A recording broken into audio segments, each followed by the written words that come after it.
The Indie Council is now in session, officially sponsored by the Dark Pedestal this week. My name is Mike Towndrow, your master of ceremonies. Once again, I am so sorry, Jill, joining me today. My better half of the pedestal? I don't know. I didn't workshop it that much. Janet Garcia of MinMax Hello. Pentapixels, kind of funny. Internet superstar. I'm half. Reigning champ. I'm calling it early as an official apology. Reigning champ of the kind of funny fantasy critic. Yeah. Well, we'll see. We'll see what happens. Thank you for trying to call it early and amend the many wrongs that you've committed. I got on that. The internet.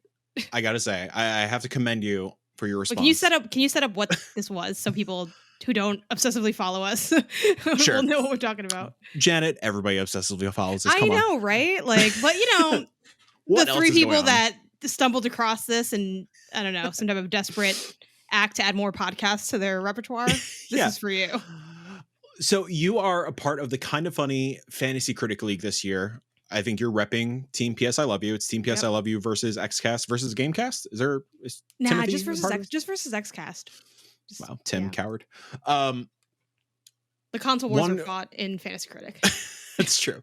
One Greg Miller tweeted out that he's thinking he could go ahead of you in the race. I think you're a solid like 50 points ahead or some shit.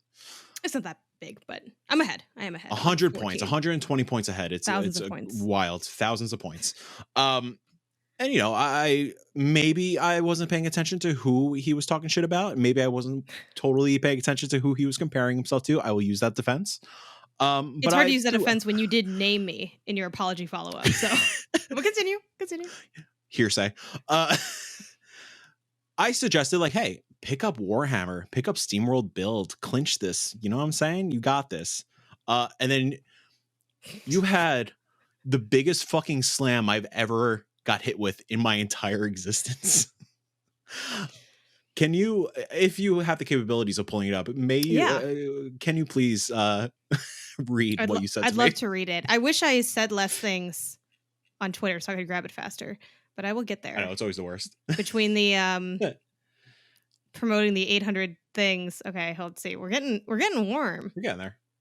It'll be here at some point. But yeah, Fantasy Cric's fun. It's in a way like it kind of leans into I think like the prediction culture of gaming, which we're gonna get in today a little bit in the episode. Yeah. This is my way to justify that I haven't found it yet, but I'm almost there. I should just went to Greg, but Greg talks just as much as me. That's the thing. I know, and it's fucking Ghostbusters Day, so he can't shut the hell up. Exactly. I'm going on about this red jacket, this New York City frozen over. I'm like, was it before or after? You know what? I'm going about this the wrong way. Wait, hold on. I think I almost got there. Yes, I got it. Okay, great. I should have just searched my handle and your handle because that's the last thing we talked about. But true. By the time I realized that, I was already through the scroll. I replied and said, Mike, trying to help the little guy, Greg Miller, one of the most powerful white men in games media, who leveraged his social media following to promote Gary Whitta's book in exchange for Starfield, simultaneously ruining the sanctity of the league, yet still struggling to beat me. Yeah. I was taken aback. You're lucky I don't have more characters, honestly. I know. Like, thank God you don't pay for that X premium. I know. And I responded trying to save face. I was like, hey, you should counterpick Persona. Yeah, but it's stiff competition. It would be really fun, which I don't know if we'd want to do this. Like, I really like Fantasy Critic. I don't know how, but I'm like a weirdo nerd within the nerddom. Same.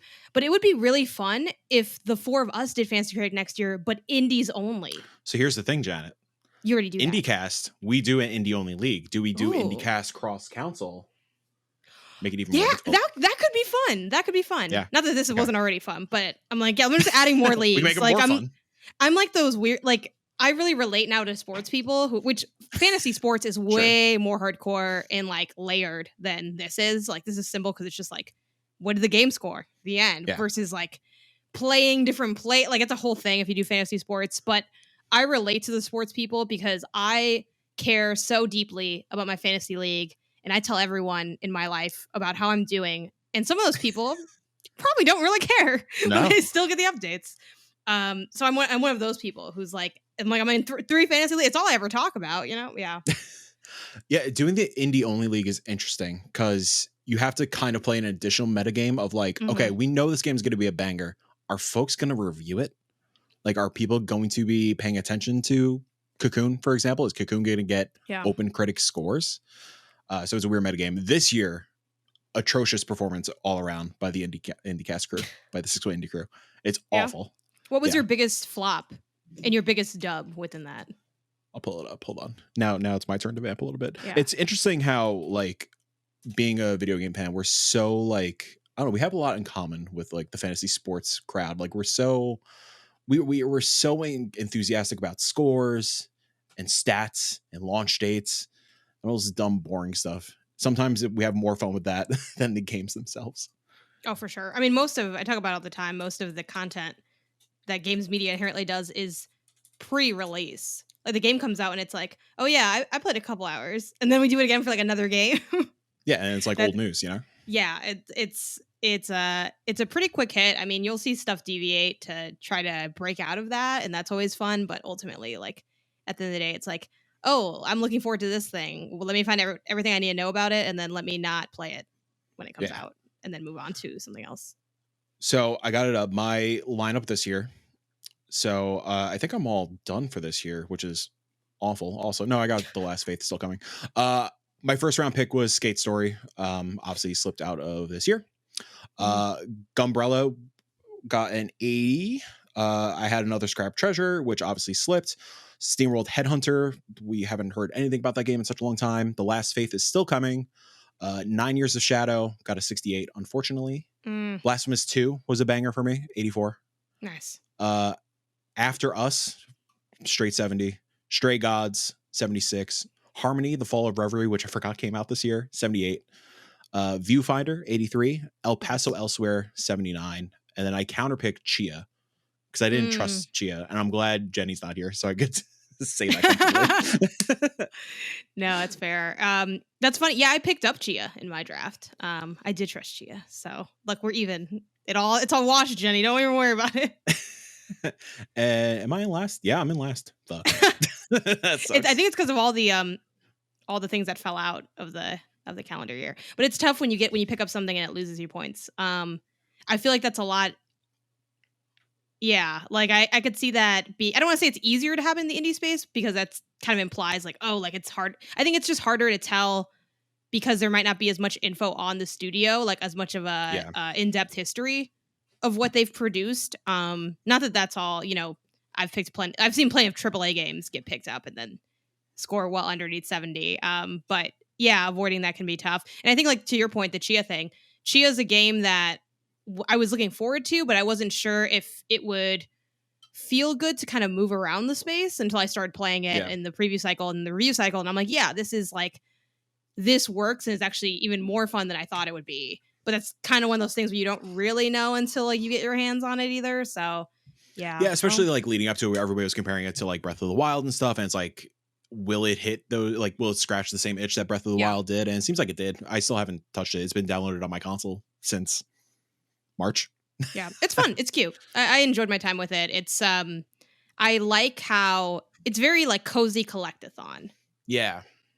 You know, and I think it has a lot more mechanics than I was expecting. And the mini games are also like super fun. So it's just a very joyful, enjoyable time. I think the only con is it does end up hitting that classic, not open world, because it's not like I guess it is open world, but it's not like giant or anything. But the icon, like the Ubisoftification of like, oh sure, app. But it's still fun to do the thing. But it's like, oh, I am just going to like this icon and then this icon and then another icon. But sometimes I just want to go to an icon. It feels good. Yeah, just give me a dumb checklist, you know, just to turn off my brain. You know what it is? It's the power fantasy of getting something done, of something being written down and you doing the thing that's written down. Dude, like, I've accomplished so little in my life. Let me go to this Eagle Point and jump off a cliff, you know? And see the exactly. There's a lot of cliff jumping too in Chia. So if you're looking to get some my relief, fantasy of jumping off a building, hell yeah, let's go. Yeah, if you're looking to launch yourself from some tall points, Chia's a great game for that. It's very ragdoll-y too, so like, which I wasn't expecting. So like you can turn into like a pig and then just like yeet yourself off a mountain and just kind of roll down. Yeah. You can literally become a rock and just roll away. It's like, yeah, it's a lot of things that I think all of us need in our lives a little bit. Actually, you saying collectathon reminded me. I have this little ad business card in front of me that I got with one of my super rare mixtapes, I think. Have you checked out Cavern of Dreams yet? It's another like N64. No, I have it though. I have it on Switch. Is it okay. Have you checked it out? Is it good? Not yet. I got to get into it. Here's the thing. Even I haven't played it yet. I picked up, this is like, I think the code floated through MinMax's Slack, and I jumped on it immediately because it's very up my alley. It's like the N64 aesthetic, Banjo-Kazooie kind of style setup of platformer. Here's the thing. Even if it's bad, I think I'm still going to like it. So I'm like, I think this will be pretty much a lock for enjoyment. I just have yet to get around to it. But yes, I do have that. And I don't know. It's very easy for an N64 inspired platformer to win me over. I'm a hardcore Glover fan, so like I'm sure Cavern of Dreams is probably better. I've had Glover on my wish list forever, and I know Glover isn't good, and I don't care because I'm like, I don't know. You get to be a glove. Like, what's bad about that? Stop selling. You've sold. Like, the only platformer I've ever, well, in like of the bad to mid platformers I've played, the only ones that I didn't stick with were oh gosh, oddly enough, A Hat in Time. Everyone loves that game, and I'm like, I didn't really like it. Never got into it. Yeah, and then this one a lot of people argue is good, but I didn't like it. It was one of the ukulele games because there's been a couple, and I feel like I got one of them that maybe was a little different than the other one. Like, was it the like Banjo-Kazooie inspired one, or like the just 2D platformer Donkey Kong? I think one? It might have been the 2D one. So people fucking love the 2D one. Yeah. I like it. I definitely like fell off of it for a while. Yeah. I also what the fuck? I was just thinking of one. It totally slipped my mind. Have you checked out Demon Turf? No. Demon Turf is really cool. It's more, I would say, like Spyro inspired. Ooh. Where like there's overall you're going through the gates into like these little hub levels. It's really cool and it has a really sick art style. It's like you're a Paper Mario-esque character and you're in a 3D space. It does one of those things, which is always cute. like I don't an easy win. I'm trying to think who made this because I don't know if this is indie or not. But Clive and Wrench. Do you remember? Yeah.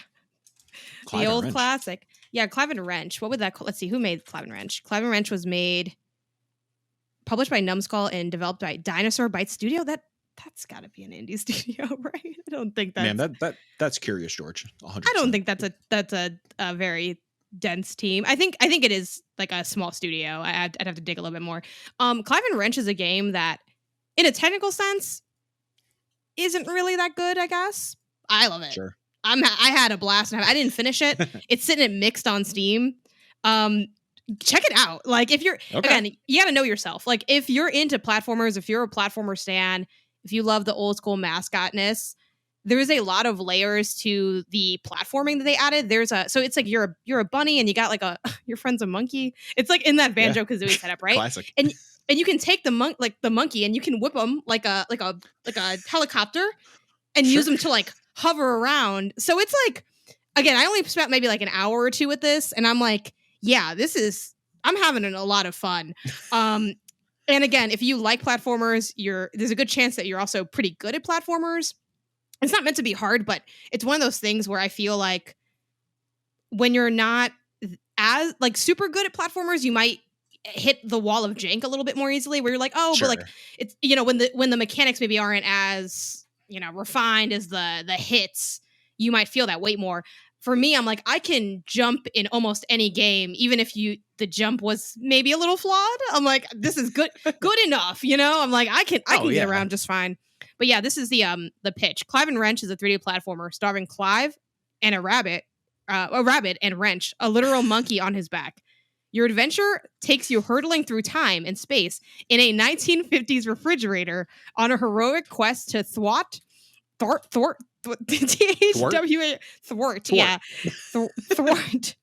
tyrannical Dr. Dacius? I don't know. And stop his evil plans. Like, there you go. It's done. Stop selling, you sold, At one point you're like traveling around like a 90s bedroom. Like, I'm having a good time so far, and I'm looking to get back to it. Even though I'm looking at this GIF of the bedroom. It looks like a delightful time.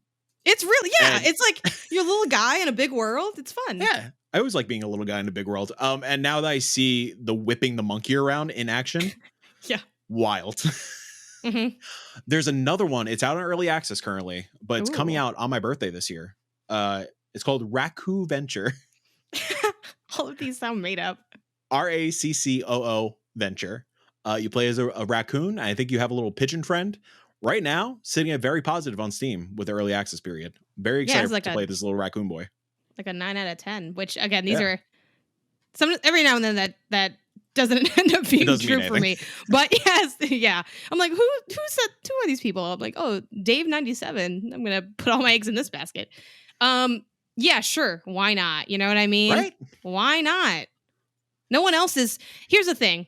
People will be like, oh, like some of these games are bad. Well, who's making the good one? There's not a good option, so I'm gonna take the bad ones. You know? Yeah. What do you want me to do? Listen, they all can't star a little Italian, man. You know? Sometimes you gotta swing a monkey around and fly around a bedroom. It is what it is. But yeah, this looks fun. Yeah. It's like a good time. This was like the pre-topic of the show. Indie platformers. Before we get into the topic of the show, let's get into one piece of indie news. Developer of the Glory Society has disbanded, and development of Revenant Hill has come to an end. Revenant Hill, Glory Society, developer of Revenant Hill, they tweeted this out yesterday at the time of recording. I'm just going to read the statement. Friends, followers, and fans. Making anything complex poses challenges along the way. Games take a while to make and usually require a good team working together. We've been lucky to have one such good team. Unfortunately, recent serious health issues have necessitated 2 key members stepping away from the project indefinitely. We are a small team and we each wear multiple hats. This is a loss of several it's hard to replace hats in an environment where all hats are needed. Side note, that's the most times I said hats in my life. Continuing. Given the realities of schedules, budgets, and the fraught task of reworking the whole project with those parameters, the team has amicably decided to suspend operations. For all intents and purposes, this is the end of the development of Revenant Hill. We are cooperative, and we make decisions as a group. For us, this was the clear path to take the well-being of the team, which frankly is more important than games. In the future, after the dust is settled, perhaps we'll talk about what we've made and learned together. In the meantime, we want to thank everyone who worked with us, supported us, and believed in us. Sometimes things happen beyond your control that change the available options, and you just have to roll with it together. Glory was a project in and of itself, and it's one we're proud to have been a part of. Thank you for caring about what we did. Take care of each other and support the other workers doing the labor of making games you love. We'll see you around. Heart, the Glory Society. Bummer, but the right call. Like, obviously, we don't know the details of what these health issues were, but yeah, obviously, no video game is worth the physical or mental well-being of humans.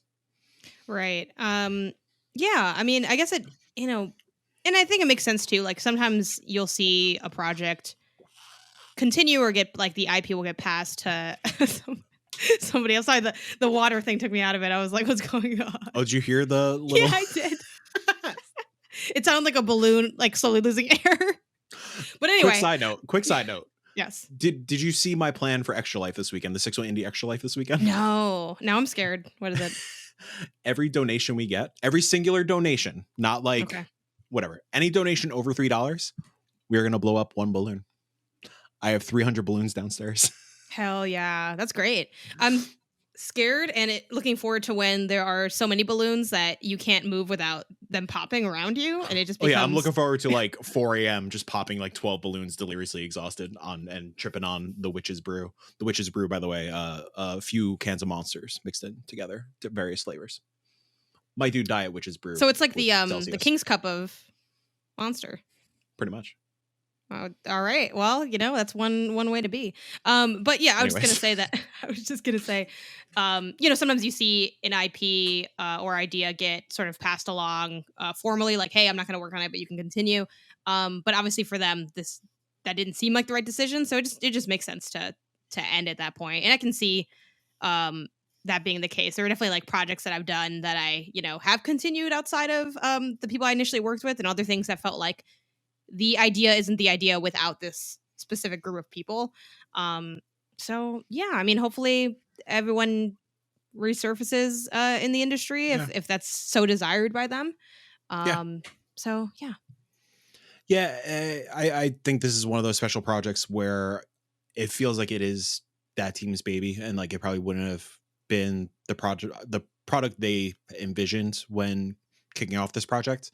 You know, like Night in the Woods is such a very specific vibe and writing style and art style. Like I feel like it's kind of difficult for another group of individuals to replicate that authentically. So yeah, instead of like forcing something out, why not? You know, just take care of themselves, and it is what it is. And on our We're end, you know, there's plenty of other games and stuff. So like as shitty as this is as like a gamer, like there will be others, and hopefully, yeah, like you said, they do resurface in the industry in some way, shape, or form if that's what they want. But yeah, as a I'm sure like many others as fans of Night in the Woods, you know, I was definitely looking forward to this, but again, not worth the health risk. with the the idea of obviously this is not what they're doing where it's like, oh, two people leave and then two new people show up and it's like still the same name, same Yeah. project. But with that idea in mind, where do you stand on the ship of Theseus, where it's like if when you take out one part of the ship and add a new part, how many parts of the ship do you need to like swap for it to be a new ship completely, or is it still the old ship? Like if it's all new parts, is it still the old ship? Well, it's funny. I think Glory Society in particular is a good example of this because didn't, and I don't remember the details. I could be talking out of context, whatever. But like, didn't a few key members of Night in the Woods like get removed because of some problematic, sketchy stuff? I'll do a quick Google. I'm not I sure. I feel like it was Night in the Woods and that core original team. But I could be mixing up studios. I could be mixing up projects. I guess like not to sound like this and not to sound like different roles are like one role is more important than the other. Like I think like everybody's carrying the same weight. Obviously, like an animator is just as important as a writer, but like I think when you start replacing folks like writers, directors, like somebody who has like the inherent voice of the project and like is spearheading the core vision, I think that's when you start swapping that around, things can get a little muddy. Like especially if you're like in the middle of writing a script where like maybe the first half of the game seems is like one kind of vibe with of like a certain style of writing and a certain voice, then all of a sudden it changes tone midway through and it just kind of becomes like a convoluted mess in some way, shape, or form. And that, you know, between all forms of media like music, film, games, like we have seen that happen, and 9 times out of 10 it's like, huh, okay, that, you know, fell a little flat. um but when it comes to like the technical side of things, I think you could kind of get away with like swapping members in and out, even if it is on like a contract basis or anything like that. So, yeah, again, I feel bad like equating it like that because like I don't want to like compare roles and say like somebody's more important than the other, but it just feels like it's kind of weighted like that when we start talking about replacing team members. And yeah, maybe like the folks that, yeah, I could read into this a couple ways. Like maybe the two individuals who did get sick or who are dealing with the health issues, and obviously hope they are good and get better. Maybe they are directors, writers, producers, like somebody like pretty high up the chain. Or if it was a more technical thing, they could have just been a tight knit team that like, hey, like if you're not a part of this, it doesn't feel right without you, Sure. which is wholesome and also sweet. And it seems like they're that kind of team as well. Yeah. How about you? Oh, for the ship of Theseus? Let's see for the actual. Ah, man. I'm trying to think of the ship and then I'm thinking of the studio. I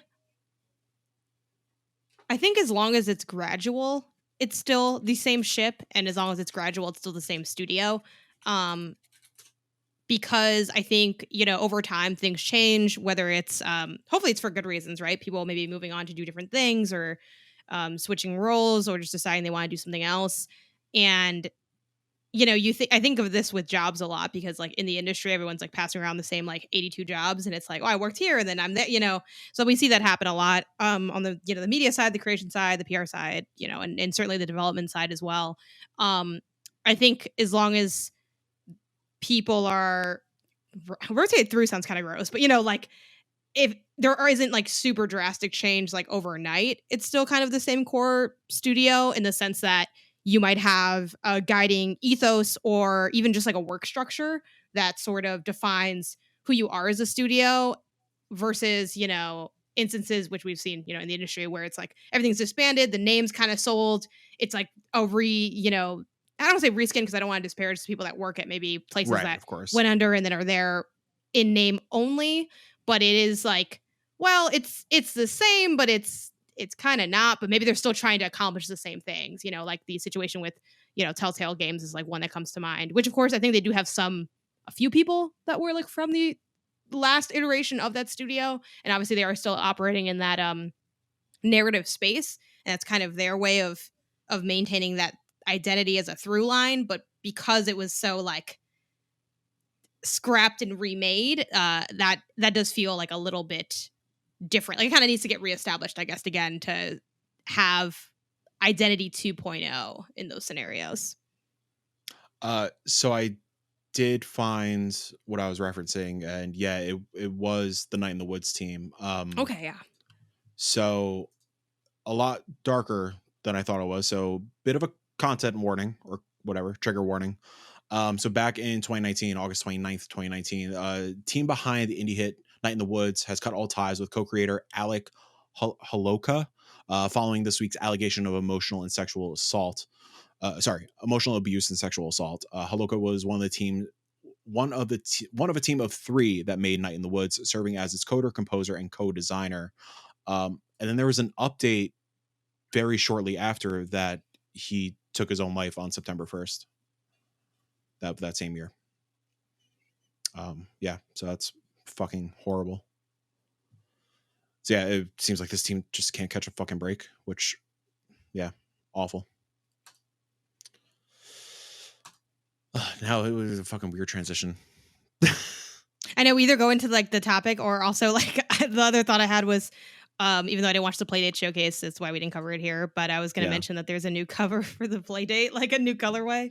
But yeah, I guess we just cut right into it. It is dark that how many shows I do week to week where it's like, and now a hard shift to like Slinky's Adventure. It's like, that's a little weird, but that is what it is. It's kind of the nature of the gig. I will also, say someone makes Slinky's Adventure plays where it's like, oh my god, the Slinky's on the back of, I don't know, what would that be, right? Imagine a Playdate game where you're just like cranking along with a Slinky going downstairs.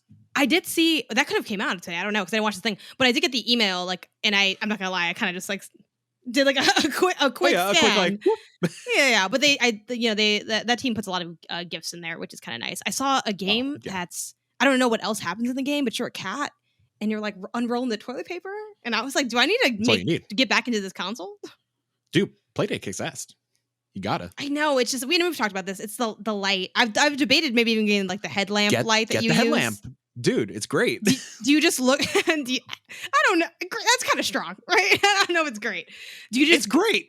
Do I look up like just headlamp? Yeah, Amazon headlamp. Okay.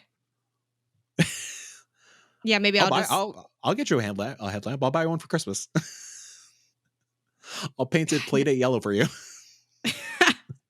Oh my god! Honestly, you got a nice little side gig if you start just making custom headlamps for people. I'll get a headlamp and I'll let you know.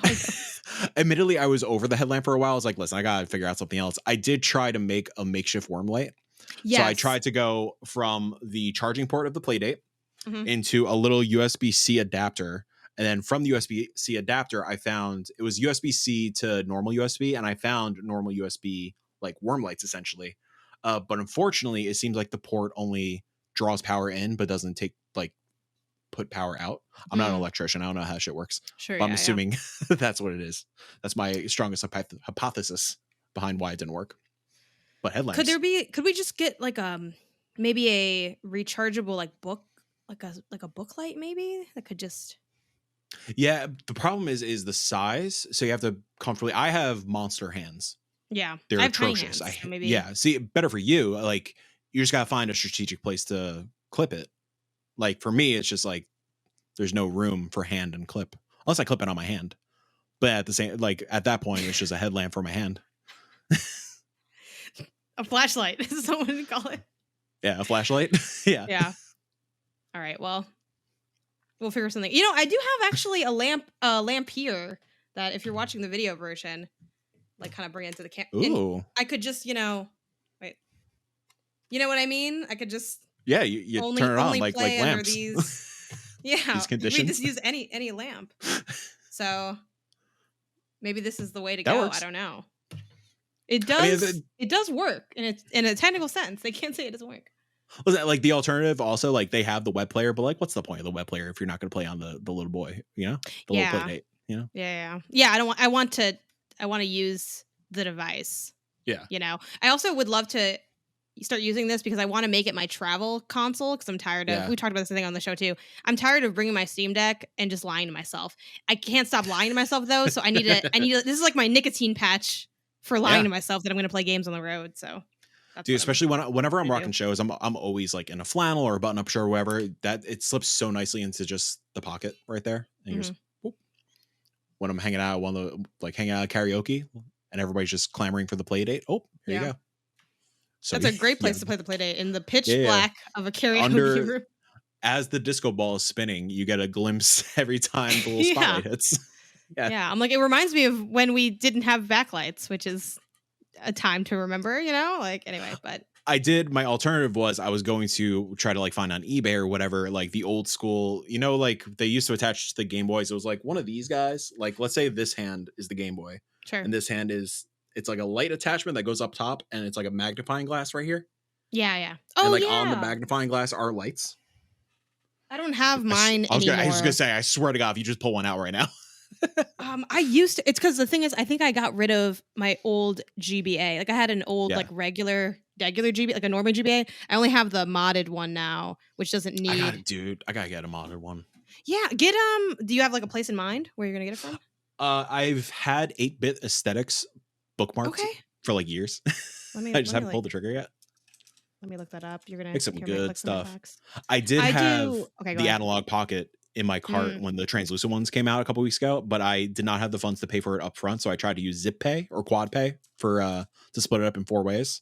But I stumbled during the process, and it went away. I was bummed. No, that's fair. Yeah, I wonder what. Okay, yeah, these are really pretty. Right. I use this is basically, I mean, on par with what I was going to suggest. But if you were looking for yet another bookmark, I use God of Gaming. Like the website's God of Gaming Shop. Ooh, okay. Maybe potentially like a little cheaper than 8-bit aesthetics, but not much. You know, they're all around like that sort of range. Yeah. There's range from $199 to $225. The 8-bit aesthetics range from like around the same to like up to $300. But also they have some like pretty. The 300 one is like pretty like dope pretty shabby, looking, like very like. I think it's totally worth it. Like I'm not saying they're not like up to par for the price point, but yeah. So yeah, that's it. But I got a modded GBA from God of Gaming that I gifted. I asked for a modded GBA years later as a gift to me, and I also got my boyfriend an SP from this site. So I like live on this website every few years. I just come by and get the best version of a console that somebody really liked. But yeah, it's fun. It's totally worth it. It's awesome. Charging it, it's great. Like I've loved having it, even though how much did I play it besides that first day? You know, mind your business, right? Like that's handheld culture, as you don't actually play the device. No, it's just for the vibe. Yeah. I got 2 SPs right next to me, just sitting there collecting dust. Yeah. I think one of them has a modded version of Pokemon. It's like a horror version of Pokemon. I forgot what it was called. It's cool. Yeah, I think I know which one you're talking about. That's why I'm waiting to. That's why I didn't jump on the analog.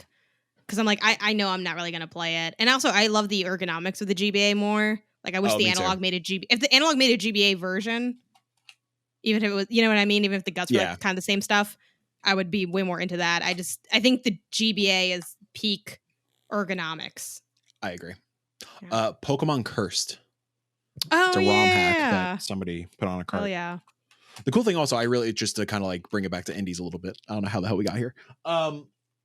I do appreciate once in a while we get, you know, I'm sure you get one of these also, like we get press releases for indie games that are coming out on like carts and stuff. And it's like, I absolutely want to play a GBA cart for a new indie. Fuck yeah, let's go. Yeah. That's super fun. Speaking of indies, the Game Awards, the Keeleys, they're happening December 7th. Yes. And this coming Monday, hopefully by the time you're listening this coming Monday, I don't know. Did last week's post? I don't know. Who knows? Jill, come back. The nominees are dropping on Monday the 13th. Mm-hmm. As we discussed last week, I thought it would be fun to kind of try to predict the indie categories. Not what we want, because what we want, it's not going to happen. Let's just call a spade. But I would like to see who we think realistically is going to be getting a little nods in these categories. I did link here the 2022 nominees and the winners and all that kind of stuff, just so you get an idea of the categories. I pulled 3 categories that I think are more indie centric, which obviously best indie, best debut, and then games for impact. Let's go over what last year looked like. So for best indie game, it was Cult of the Lamb, Neon White, Sifu, Stray, which was the winner, and Tunic. Best debut, Neon White, Norco, Stray, which was also the winner, Tunic, Vampire Survivors, which got robbed. And then impact was A Memoir Blue, As Dusk Falls, which was the winner, Citizen Sleeper, Endling, Extinction is Forever. All y'all slept on in Endling. Fucking beautiful game. Hindsight, I Was a Teenage Exocolonist. Janet, what majority theme do you see there? As far as like publisher goes. I'm guessing Devolver, but I didn't even think about who, like, I answered that without even thinking of what games were from the list. I just was like Devolver. Yeah, that's a great start. That's a great starting point, actually, because I do think Devolver kind of dominates. I guess to also rewind a bit and clarify or expand on what you mentioned, where you mentioned we're going to try to predict, and obviously it's not the ones we want. I want to build on that by saying why that is, because I think the Game Awards is interesting because it brings out a lot of feelings. Like, I don't know, like a lot of takes, a lot of like, oh man, and I think too, looking at the more positive angle on those feelings, people want to see amazing games get recognition, and I think kind of, especially when we talk about the indie space versus the AAA space, there is that feeling of it's so hard for indies to break through, despite even when they're like top tier games, it just doesn't get the same coverage or the same like spotlight. And one of the reasons for that in Game Awards is because Game Awards is, voted on by a sort of a bunch of different outlets, right? So they'll have, last year it was like IGN. I imagine GameSpot is in there. It's usually like pretty big name outlets. The tier 1 sites. Yes. And smaller, well, it's kind of weird to call Kind of Funny small because they're so big, but like tier 1 sites, and also reputable, I think, like podcast outlets. Like some Kind of Funny, right? Giant Bomb. Yeah, exactly. Minmax did Minmax? Minmax was there last year, yes. Okay. For last year, I can definitely say that we were on there last year. So that's the vibe, right? And I'm not sure too if there's, I think it is just those like kind of groups. I don't think they have like the streamer or something like that. Right. So those outlets vote on, here what we think the nominees should be, and obviously like those outlets were kind of decide how they collect that. But I think it's safe to say most of them are some type of Google form tallying thing, right? Like everyone put in their nominees and then you kind of tally it up. Whenever you have something like this and there's a lot of people in the mix, it is inherently going to give you kind of almost like the median game. And by that, I mean, when you think of like a number line, right? Low to high, what's in the middle, or what's the average of something. A lot of times people talk about, yeah, but that's not the best. That's just what we all said, right? It's like if you got a list of like top 10 games of the year from every single like video game media person, you can probably predict that list pretty easily because it's so widespread, versus if you try to predict it from an outlet or a small podcast or whatever, it's going to be more random. You might see games in there that you wouldn't expect because it just so happens that like this many people were really into it. So because it's so, despite being still like a collected, curated group that Keeley has picked, it is still enough people where it's like, there has to be some aspect of, or there ends up being some aspect of like mainstreamness, even in like the weeds that are indie, right? So obviously there's like a cajillion indie games that we talk about. Y'all pull up every week with Mike's always taste testing like 82 games. Like, oh, I tried these. Yeah. He's like, I tried 82 games, 40 are amazing. 20 changed my life. And usually those games probably won't hit that, best indie, because what are the odds that, enough people from these different outlets also played that game Yeah. and also love that game. You know, it just ends up being, it's got to be the one that has the most noise. And I think that does end up being a marketing thing and also just a virality thing. There are definitely games that you might not necessarily expect when they dropped that they would end up on these lists, but they get enough buzz throughout the year that you're like, oh yeah, like I imagine this will be on here. So just wanted to clarify why, like, at least that's my opinion on why it is. Feel free to chime in, Mike. I don't know if you have a perspective on why these kind of awards shake out the way they do that you want to throw in the mix before we end up trying to predict these. Yeah, I mean, I think you said the golden term, which is marketing. Like, I think like there's a reason that a lot of these lists are dominated by, like, the indie centric lists are dominated by Devolver and Annapurna, because Devolver and Annapurna have more money than God at this point. They're still technically indie, like they're the small, like whatever, compared to like a PlayStation, Xbox, Nintendo. Yes, they are still an indie publisher. They have independence to do whatever the fuck they want. Devolver obviously could do whatever the fuck they want.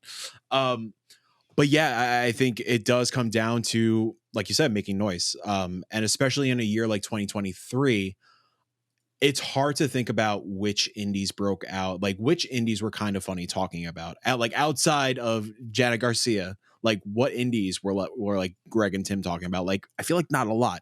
What, like Giant Bomb usually pretty decent about like keeping their finger on the pulse, but like obviously what is going to get clicks and like this goes down to like influencers, content creators, media. Like what comes down to clicks and whatnot is like it's going to be Zelda, it's going to be Mario, it's going to be Final Fantasy, Alan Wake. Like that's just kind of the nature of the beast. Is, and you know, we do this because we love it, but you also do it because you got to keep engagement up and you know, hopefully make a buck and make a living.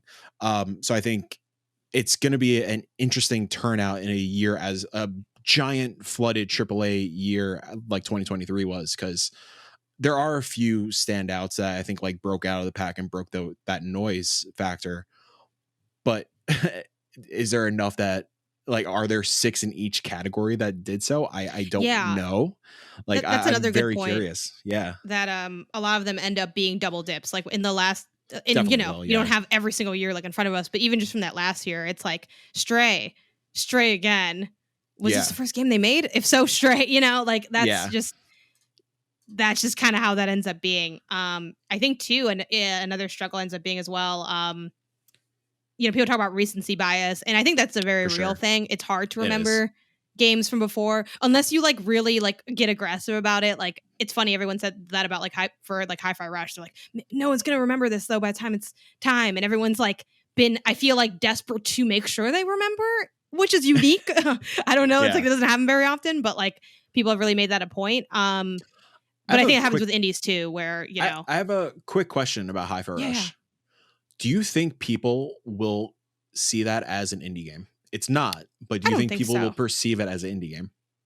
No, I do think it ends up being perceived as indie, because it has like those indie vibes. Even when it came out, I kind of mentioned that, like when I saw it, I'm like, oh yeah, it has like kind of indie energy, like and for that reason, I didn't think it'd get a sequel. And then it was pointed out to me like, well, it's not indie. I'm like, I know it's not indie, but like it feels it like which is kind of weird. I think it's just I think that feeling comes from aesthetic and also the idea of it being different, and the idea of it being a passion project within a team that is distinct from their previous work or the work you expect of them, and all of those things make it feel a little bit indie in some ways. But I think when people sit down, I have to imagine they're going to know that it's not indie. But ever since Sifu got put in Best Fighting Game, I've realized that, like, which I've always wanted to ask Jeff this, like, Jeff, if you thought something was like literally wrong, would you just let it go because of democracy, or would you step in as God and you know, and interfere to save us from ourselves? Because I'm like, I don't know why that's, you know, I'm no fighting game expert, but that's not a fighting game. But anyway, yes, you technically throw a punch, but Anyway, so who knows what could happen? But yeah, you don't think that's gonna happen though, do you? No, I'm scared. I don't know, man. Like, again, just going back to like, based on like the mainstream, based on how flooded 2023 has been with AAA stuff, are there 6 indie games that are gonna make the cut? Like, realistically, I think so. Because like, I think so. At least dude. I think I can. Should we start throwing out names on what we think would be best indie game, or do we want to start from a different order? Also, I want to start by going over what Devolver and what Annapurna released this year, because there will be Annapurna and Devolver representation on all of these categories. So going in order, starting with Devolver. Unfortunately, I don't think Devolver Tumble Time will be on the list. Maybe best mobile. Maybe we'll make the mobile list. We'll see. By the way, have you played it? Did you I did. I'm going to add it to what I've been playing. Oh, I did we'll talk about it later. Okay. Terra Nil, I can see getting put on Games for Impact. I know a lot of people really love Terra Nil.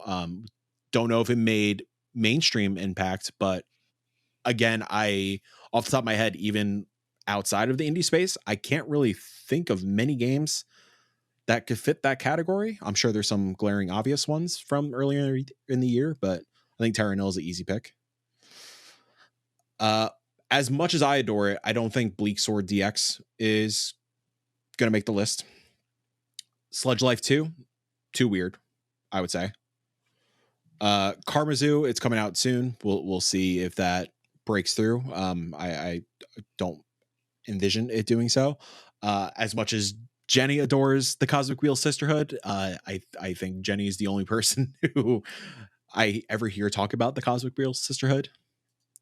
I'm gonna skip my this colleague one for Sarah now. also is big on Cosmic Wheel Sisterhood. In case you're listening to Sarah, I don't want you to yell at me later. Hi, Sarah. Yell at her. When will you learn, Mike? Why must you oppose me at every turn? It's the chaos. I have to. Wizard with a Gun. It came out recently. I haven't heard much about Wizard with a Gun. I don't know if it made too big of a splash. I feel like it low key, just didn't hit that hard. You know what I mean? At least from the critical standpoint, right? Like it sits at a low 70 in Open Critic, which is not bad. Yeah. Like there's a lot of games that I vibe with in that lane, but I think when we think Devolver bangers, you kind of got to be 80 or above to be in that kind of conversation. Yeah. So I would say these last two are the Devolver bangers of the year. First one being Gunbrella, which I think I could see making the cut. I'm gonna I should probably write some of these down on the doc just so I remember. I'm gonna write Gunbrella for best indie just for now. Let's see. And then Talos Principle 2. I forget that that's indie. Technically, yeah. It's really it feels very high production. What's that team look like? What's the situation? You said technically, is it published by a big publisher or something? Or let's see, Crow Team developer. 42 devs, Croatian team. Okay. Let's see. They are owned by Devolver. Oh, okay. Yes, they are. Yes. Okay. Yeah. I remember that now. Every now and then there's again with the Devolver having a lot of money and influence and also being good at what they do. There's so many games where I'm this is cool, and I'm it's a Devolver game. I think when it's not the Devolver stereotype, I forget that they make games that aren't just a little bit Punk bloody rocks, and cute. Bloody, slap you in the face. Yeah. If it's not a frog with a spear that can turn into a gun, I'm is it Devolver? And I'm oh, you guys did that. And so it's funny. I really should actually let that go because I think there's so many examples of them doing something different than that maybe they do more than what they do in my mind, Well, I think Terra Nil is a good example of that. It's Terra Nil doesn't really totally fit the Devolver vibe. Terra Nil is a very serene experience about reclaiming Earth from pollution and shit like that. So again, Games for Impact, which I'm gonna write down before I forget. Sure. But yeah, no, you're right. I mean, it's very much unhinged behavior coming out of Devolver 24/7. I mean, we're talking about the folks who rebirthed Volvi this year, which hopefully Volvi will have some sort of impact at the Keeleys. Which I believe Volvi is also in Talos Principle, which I love. Nice. Did you play Talos Principle? Right? That's all. Yeah, I'm liking it a lot. I got to add that actually also to basically I forgot everything I was playing because on what we've been playing this week I had two things. Yeah, I just started Talos Principle 2. I'll talk about it more for what I've been playing, but I'm enjoying it. Do you think it would qualify for a best indie category? I think so. I feel I'm not gonna lie, I did forget that it was indie for a hot second, just now, and then it's also deceiving. It just when did it come out? Because that's the thing that I think I could see it getting put in for next year because I don't know if enough people played it to have listed it, because the cutoff is like, Good before, call. obviously, like if Keely's like, oh, I'm going to talk about it on Monday, that means like people had to have like somewhat recently like given him the thing, like I feel like the timeline on that probably always shifts, and nor do I think it's public to know like what is the gap. But you assume it's in around this time, because he's probably not asking for the best games of the year halfway through the year. He's probably trying to cut that as close as he can to when he sets up all the award stuff. So Talos Principle is November 2nd. So no way it made the cut. I don't know. I guess we can, I think, have that. Well, let's just brainstorm still and have that in there. Yeah, we'll leave it in there for now. Yeah. And if you want to, well, let me just it's the second one. I don't know. I appreciate you doing I and not two. Yeah. I know. Yeah. I don't know. It's not official, but for our record keeping. Is that all the Devolver stuff that we have? That's everything with Devolver this year. Cool. So yeah, I do you agree that like the other games like probably wouldn't make the cut? Like I feel like they didn't really break through mainstream this year. I would agree with that. Yeah, because I still haven't gotten to Cosmic Wheel Sisterhood, so it's like I'm part of the problem. But yeah, those are the most popular ones, and even then, it's like I do think it was kind of in a sense, a quieter year for Devolver, because if you think of like Gunbrella didn't hit nearly as hard culturally as Cult of the Lamb did. Like Cult of the Lamb was quite literally had a cult following. So I could even see Gunbrella not being in here. But again, for the sake of just brainstorming, I think, let's just put a bunch of stuff in there that could be in there, and then we'll whittle down to like our top 6 for all the categories. I think Devolver also had a quieter year because a lot of things got pushed. Like we were supposed to get Plucky Squire this year. Yeah. We were supposed to get Skate Story. We were and I guess that's and Angerfoot we were supposed to get, which Angerfoot, I think like Angerfoot definitely my kind of jam, but I don't think that's like a mainstream kind of thing. Plucky Squire I think is going to make a lot of noise next Angerfoot. Yeah. The Baby impact steps. is when you kick the door, Exactly. But yeah, I mean like even just looking at next year, Plucky Squire, Skate Story, Neva definitely are like shoo-ins, and probably Baby Steps also. Let's move on to Annapurna. Annapurna also had a quieter year. We got Storyteller, which I did not realize that was a 2023 game, which is wild. Have you played Storyteller? No. I want to, but I just haven't gotten to it. It's good. Yeah, I feel like people didn't... Like I'm still down to play it, but it didn't hit, like it didn't make as much of a splash as I thought it was going to for what it is. The only person outside of me personally playing it I heard talk about it was Bless. It seemed like Bless vibed with it. Puzzle Poppy, obviously. Yeah. But yeah, I didn't hear much noise about it. This is on the list for 2023, but I'm not going to count it. Mundawn is listed for 2023. That technically came out a couple years ago, but Annapurna published it on, I think, Xbox this year. Sure. But then we get to the 2 Annapurna bangers of the year, Cocoon and Thirsty Suitors. Yeah. Which Thirsty Suitors probably didn't make the cut because it just came out last week. Yeah. But yeah, Cocoon. Now, with Cocoon, technically, I'm going to do some digging real quick. I believe it's technically a new studio, so it would count for debut. Okay. So I think Cocoon would go on indie and debut, probably. I agree. Debut is always so hard because then you end up having just to dig to all the games that you like that were indie, and then just checking like, did you guys make a game before this? Yeah, like, is this your first game? Yeah. I mean, I think it's a cool category because it highlights like a new studio, but like quote unquote new studio. Obviously, a lot of these people have been making games their whole life, but it's kind of like when I forgot which hip hop magazine it is. It is like the Freshman 15, like the 15 like new rap, and it's like okay, or like best new artist. It's always like an art like they've existed for a while, but it's their first maybe album proper with a label. That's like best debut game. Well, it's like last year with what do you call it? Neon White was in best debut, but like it was even marketed as like, oh, this is the Donut County team. And it's like, what the fuck are you guys talking about? Yeah. Anyway, weird. So Cocoon's gonna win. Weird. It'll be in there at least, I think. Yeah, it'll be in there. So out of the big guys, like that's all we got. Yeah, a quieter year for both of those publishers.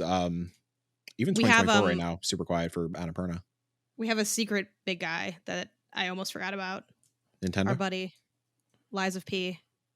Oh shit. Are people going to consider it indie? I think so because it was in Xbox's indie show. Because That's what do they true. call it? ID at Xbox. There we go. It was at ID at Xbox, so it is indie, and it was on Jill's website, so it's indie. It's fair. That's 2 for 2. I'll write it down. Oh, if it's on there, so many people are going to get pissed off. I already know it. Is that debut? Is it? Oh, I don't know. Round 8, right? Yeah. Round 8 developer. I don't think it's debut, right? They've done other stuff. I think so. They've definitely done other stuff. They've done some like mobile stuff, I think. Yeah, I don't think they'd be in best debut. Because I feel like there was a conversation around what they had made before as well. So I feel like, and Bless Unleashed 3 years ago. Yes. Was talked about. Okay. Yeah. Cool. And again, I think most people probably just, I mean, at least what I do, it's like, okay, studio, like on a Steam page, like what history website, like, do you have any other games? And they do. So, but yeah, I think that would be weird, even though it's like, I don't know, like there's a lot of other like big budget indies that are in here. For sure. So, but it would be a little weird in a sense if Lies of P is in there. I think Lies of P gets nominated elsewhere. Like I think it does. Oh yeah, I think so too. RPG and stuff like that. Yeah. Now here's where things get tricky. We're getting outside. I'm not missing any like obvious other like big publishers or anything like that, right? Not for publisher, because Xbox is just like that's just on Xbox. Like it was just highlighted as a game they had. It wasn't published by Xbox, right? Yeah. They're just a conduit. Yeah. To put things on the store. I don't think you're really missing any other big publishers now. Did Finji release anything this year? No, I don't think so, right? I don't think so. Let me see. I'm on their Steam page currently. Yeah, it looks like they had a quiet year also. They haven't really done anything since Tunic last year. So yeah, I think we get into like the actual like actual indies. The authentic indies, not to take anything away from Cocoon and Lies of P. Does Slay the Princess make the list? No, it's too soon. And I feel like the rumblings are getting pretty loud, but I also feel like the rumblings are coming from some of the more fringy people I know, which no shade to y'all. I love you guys a lot, but you know what I mean? I'm like, everybody's talking about it. Jenny's talking about it. Remap played it. It's like, okay, this is coming from like different, you know what I mean? Like, and if we're talking about more mainstream like stuff, I just don't think it's going to make it because of the timing more than anything. I feel like I didn't have enough time to build a buzz, but I do think the buzz is building for that game. It did like be on the PR side of things, and like full disclosure, Slay the Princess is a former Vicarious PR client. We did not help with the launch or anything, but we helped with like the announcement and kind of the ramp up.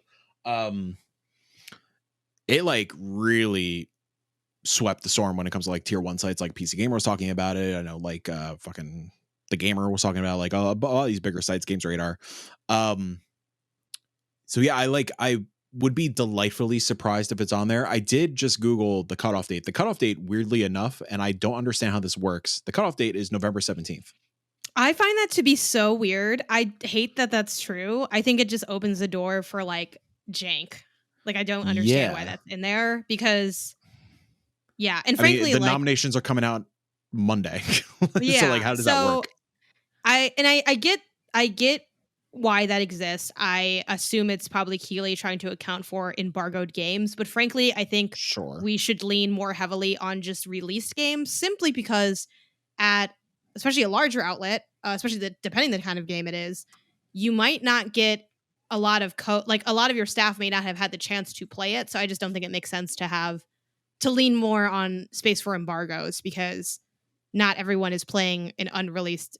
You know, like if I'll make it up, like Lies of P, right? Like if Lies of P just came out to, you know, if codes came out like last week or on Monday, you know, someone at Polygon, right? It's like maybe there's like 3 codes there. I mean, maybe there's like 20. I don't know. It depends on how many they distribute, right? But like that's not the whole staff versus if it's out, that's like more opportunities for people to like be able to play it. So anyway, yeah, that's weird. But I'm just thinking more in terms of like, would people have had time to? Yes, people would have had time to play it and then put it down, probably, right? We can presume that. But would they have? Does the industry at large?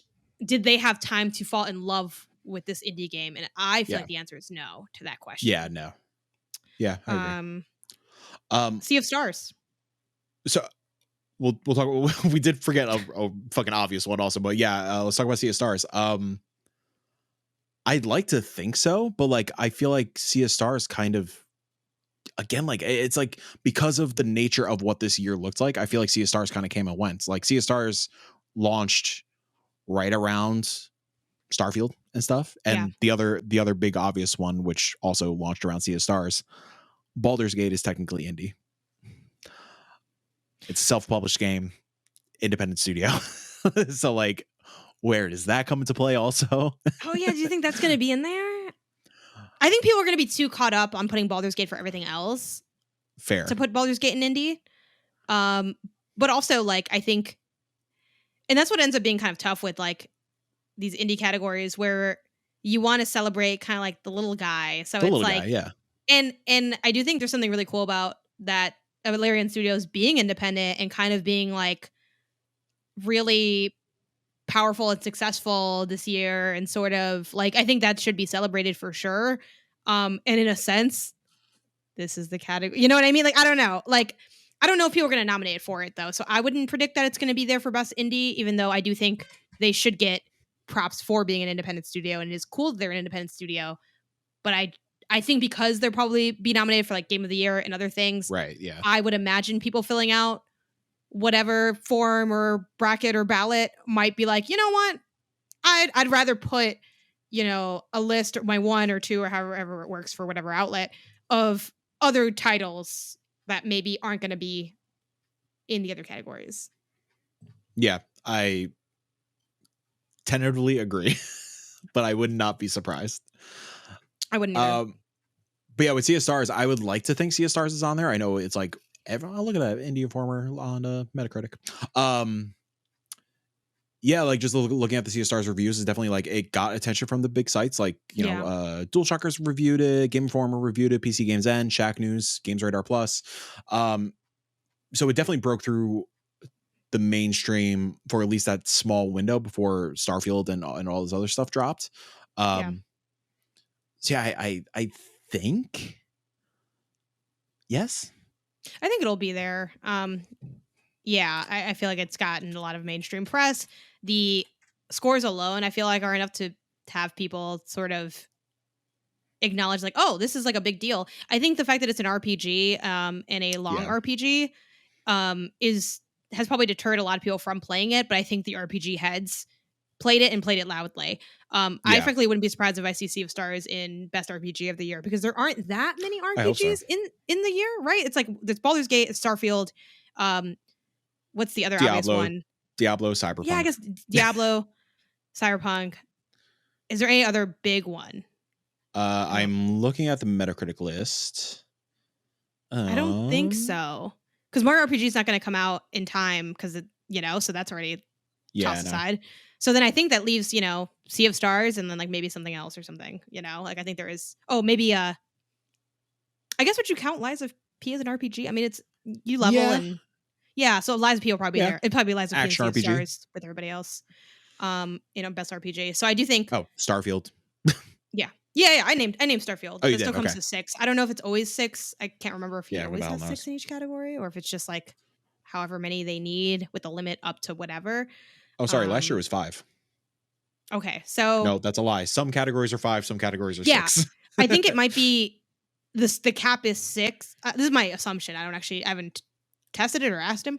Like I imagine the cap is maybe 6, but if they only have like enough votes that fit, you know what I mean? Like, because I could see a world where I'm making it up, right? Like as an example, for best RPG, the 5 games got 30 votes. But we need to fit 6, so let's pick this game that got 3 votes because technically it got more than everything else that got 2. You know what I mean? Like I could imagine maybe Jeff or whoever, the board or whatever, not wanting to like just put that there because like, well, technically it's the 6th most popular.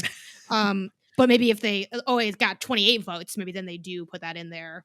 Yeah, doing like a quick look from last year. Yeah, Jeff, come on in. Looking at the categories last year. Yeah, what are you so afraid of, Jeff? It looks like all the genre ones got 5, but Game of the Year got 6, and then Impact and Accessibility got 6. Okay. So it looks like all the genre specific ones are 5. Okay. If there is a science to that, I don't know. Sure. But yeah, I'm gonna say Sea of Stars. Yeah, because I think you're right. The RPG folks are really loud on it. I think a lot of folks who are sickos over like Chrono Trigger and stuff like that are really fucking loud about it this year. Yeah. Obviously, like I think people adore that studio as well. Like The Messenger was a big hit, like back in 2018, I think. Yeah. Not a big hit to extent where I don't think it got like a Game Awards nomination or anything like that, but they definitely got like that pedigree of being like one of the indie studios to look out for. So yeah, and I think Sea of Stars like paid off on the years of hype and the promise that they set out to nail. Yeah. That's not a phrase. Whatever. Dave the Diver. Yep. That was on my list too. I think absolutely that gets on here. I'd be kind of, I mean, again, obviously we have some kind of wild cards things like if Baldur's Gate 3 ends up taking up a slot, if Lies of P ends up taking up a slot, like those are kind of the ones I'm not really sure if people will think to include them, just because maybe they feel like just making it more diverse across the categories. You know, I also don't know how much that goes into individuals and outlets voting style either. But I think Dave the Diver, outside of like Lies of P and Baldur's Gate as potential big hitters, if they're included at all, Dave the Diver is like the number one, I feel like, indie of the year in terms of discussion. Literally everyone talked about it and it scored like off the charts. I think didn't get like a freaking like 94 or something, or it's something wild. It was in like the 90s for Open Critic. And it was like shocking how well that did and how much people loved it. Metacritic 90 and Open Critic 90. Yeah, so it's weird. People like it. Fun fact: Dave the Diver and Lies of P, same publisher. What publisher is that? Yeah, Nexon. They could be the next Annapurna Devolver Digital. Maybe. They're the one to watch. You heard it here first. The one to watch. Is this game out? So now I'm looking into like debut. Is this Mint Rocket's first game? And it looks like yes. I don't think Naquan is out. Naquan Last Paradise. I'm gonna also say debut. I feel like even if it's not debut, it's gonna be a neon white situation. We're like, yep, this is definitely the first game by the studio. I'm going to throw Dredge out there. I think that also had a lot of... fucking hope so. I feel like it had a lot of popularity. I mean, I definitely... and again, I know I'm on this podcast, so like, it's like, oh, do I count as like a normie in that sense? But I feel like I have normie tendencies. And I remember this being like pretty early in the year when there was still some aspect of space to hit this up. Like I played this the same day I played like Tron Identity or something. So there was not a big AAA or like big release that week, because those are the two games that I had settled on of like those are the biggest titles that came out that week. And yeah, I feel like people really love it. Yeah. The end, and it's a good game. It's a great game. I love that game. Listen, like I keep going back and forth of like what my personal favorites are of the year and stuff. Like Dredge is something I keep coming back to. Like Dredge is absolutely like at the top of my list. Like I think just between the gameplay loop and the mystery of that game and just the way it hooks you through its narrative and its characters is fucking outstanding.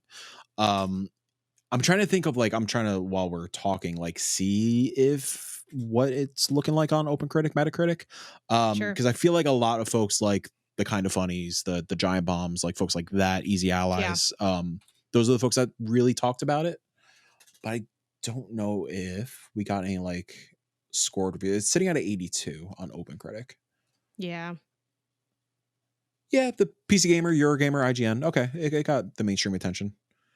Metro Game Central with a 6. Get the fuck out of here, you. Also, too, 6 is wild. Like, I'm like, oh, you're Destructoid a 6. Destructoid, Eric. God damn it. Wait, which Eric? Van Allen. Really? Oh, I didn't know that he didn't have taste in games. This is wild. Let me go and follow him. Granted, I don't know if he Did he? Who did he review it? No, it's Zoe. Zoe reviewed it. I don't know Zoe, okay. so I can't berate Zoe. Zoe, you did a great job on your review. The way to stand out in the crowd. Like, you know what? Maybe you were onto something. No, but in all seriousness, Dredge is fantastic. Like you said, it got like B-sides mainstream attention. I mean, it did obviously, again, IGN reviewed it, so like that's significant. But like you said, some of those like podcasty outlets really took to it. Also worth noting that it's published by Team 17, who published like Overcooked and a bunch of other titles. So they're another one to watch. So we need to make a list of like publishers to watch for like Fire, like the publishers that put out Fire indie stuff. Yeah. Yeah. Indie publishers that put out indies so big you forget that they're indie because maybe in a way they're not. You know what I mean? Like that's the like with Team 17. Did a fucking Hello Neighbor game come out this year? Oh my god, I forgot about that. I don't know. Anyway, but yeah, I think it's the year of taking to the waters, taking to the seas. It's the year of boats and hoes. Yeah, basically. Yo, did you see they got back on stage with Snoop Dogg a couple weeks ago? No. They performed Boats and Hoes with Snoop Dogg live in concert. It's great. Well, you know, it's a post-vaccine world, so that's the kind of things we can do now. It's true. Anything is possible. Dredge is also would be up for debut as well. This is that team's first game, which is a banger of a first game. I am so excited for that expansion next week. Yeah, I was going to mention that too, is in terms of popularity / success. I think the fact that, and now granted, maybe they already had this they're like, we're going to put this out even if everyone hates this game. You know what I mean? Like, I don't know what the internal flow looked like for that, but I think it also speaks to like a longevity, like a tail end, like a discussion, like I don't know, you know what I mean? Like it's still trucking along, no pun intended, because you slowly move across the waters.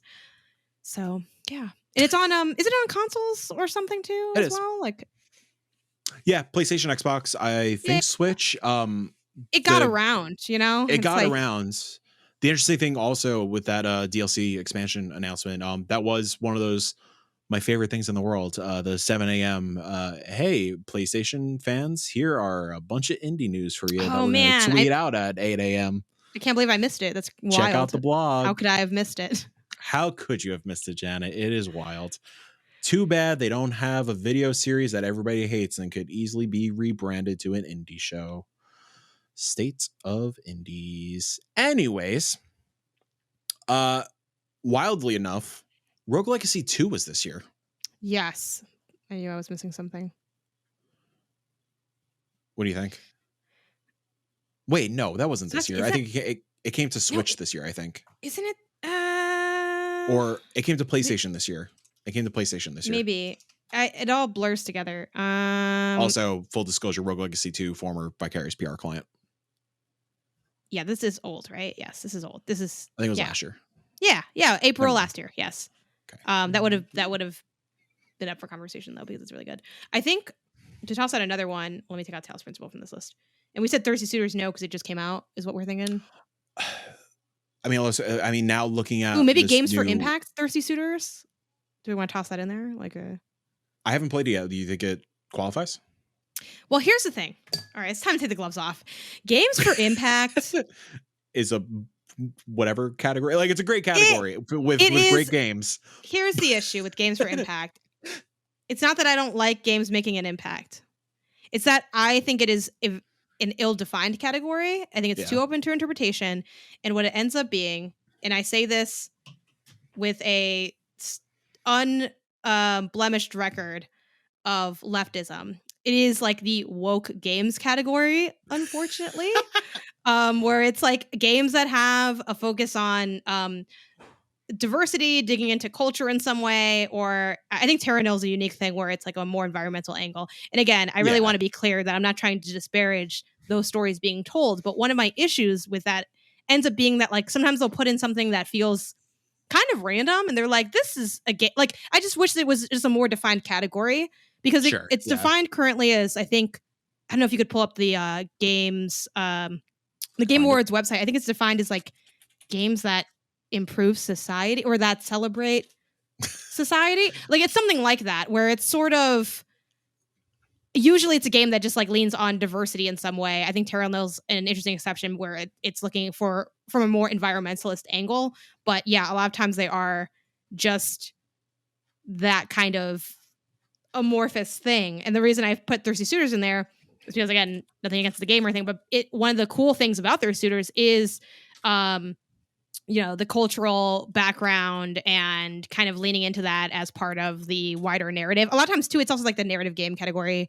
It's like the warm fuzzy feelings category a little bit. Okay. But yeah, I just want it better defined. But it does end up being that. So it's like that's usually I'm like, okay, what game could fall into that? And Thirsty Suitors could be in there. I'll toss it in there, especially with the deadline being November 17th. Yeah. Technically it counts. The description go ahead. Yeah. is for a thought-provoking game with a pro-social meaning or message. That's the thing that I hate about it. It's pro-social meaning or message. Like, it's just like, what does that mean? Doesn't mean anything. It doesn't mean anything. That's the most empty-ass sentence I've ever read in my life. Yes, and that's why, like, it's interesting that there's no mention of, like, an aspect of diversity or, telling stories from, like, marginalized spaces. God, because that's frankly... I would love it. Like, I don't know what you would call it, but like, I don't know, an international category. Like, I don't know, but like, yeah, marginalized studios essentially. Like, where like, especially this year, like Thirsty Suitors, Venba, A Space for the Unbound. Other one I'd put in there, like, oh my god. Yeah, put Venba in there too. A Space for the Unbound. I guess you can also put it in there. Though I think people I still haven't finished it. Dude, so many people I feel like slept on it. Same with Coffee Talk. I'm not going to say people didn't sleep on it, but I feel like it was talked about a lot, but I don't know how many people got to it. Also, going back to recency bias, it was a January joint, Yeah, but that's the weird thing about it, where the messaging is a pro-social message, but usually it is like games that I feel like because what was last year's category? Can you run through last year's games for Impact real quick? It was scrolling. Nope, that's esports. Scrolling. Where the fuck are you? Getting there. Okay. It was A Memoir Blue, As Dusk Falls, which was the winner. Citizen Sleeper, Endling, Extinction is Forever, Hindsight, I Was a Teenage Exo-Colonist. Yeah. So I think that's the other aspect I'd throw in there is narrative game is usually there. So it's either a narrative game or a game that has a celebration of diversity within it. Yeah. So that's the category, but it's not called that. So it's like, that's it. Right. It's called like nothing. And you just kind of like the game that makes you feel. Yeah. That's basically, it's like, game that makes you feel. Yes. And it's like, I think that's honestly like a game, like games that moved us, but also most games, like best indie also move, you know what I mean? Like it's just, that's why it's so weird. That's why I don't like the category, because like I played A Memoir Blue and beat A Memoir Blue, and like, what was the pro-social message of Memoir Blue? Like, someone please tell me. Dealing with, it's been a while and whatever, but I wrote the review for it for 6-1 Indie, but I don't totally remember. But it was just pretty much like a story about depression, right? And dealing with mental health. It's like, what's the pro-social message there? But I don't even, it's been so long and I didn't like Memoir Blue, but it's about like childhood memories of your mom. Right. What's the, I don't know, like what's the, and granted, this is also my anti-Memoir Blue agenda coming out. I did not really enjoy that game. The dark pedestal rises. Yeah, but it's just like, I just feel like it's just an ill-defined category, much like Family Game, which is usually just like, what's the Nintendo game of the year, game, yeah. With multiplayer, or such what game has multiplayer that isn't a T for teen game. Like that's what that category ends up being. So anyway, hopefully I don't get canceled for this category. Yeah, even looking at last year, like it's granted, I've only played out of this category, and don't yell at me. Like I only played A Memoir Blue and Endling. I did not play Citizen Sleeper yet. I don't read. I'm sorry. Citizen Sleeper's cool. Like thought-provoking game would maybe be maybe they should just say like thought-provoking. Well, that's the description. That's the description. Okay. The pro-social part though is not for a thought-provoking game with a pro-social meaning or message.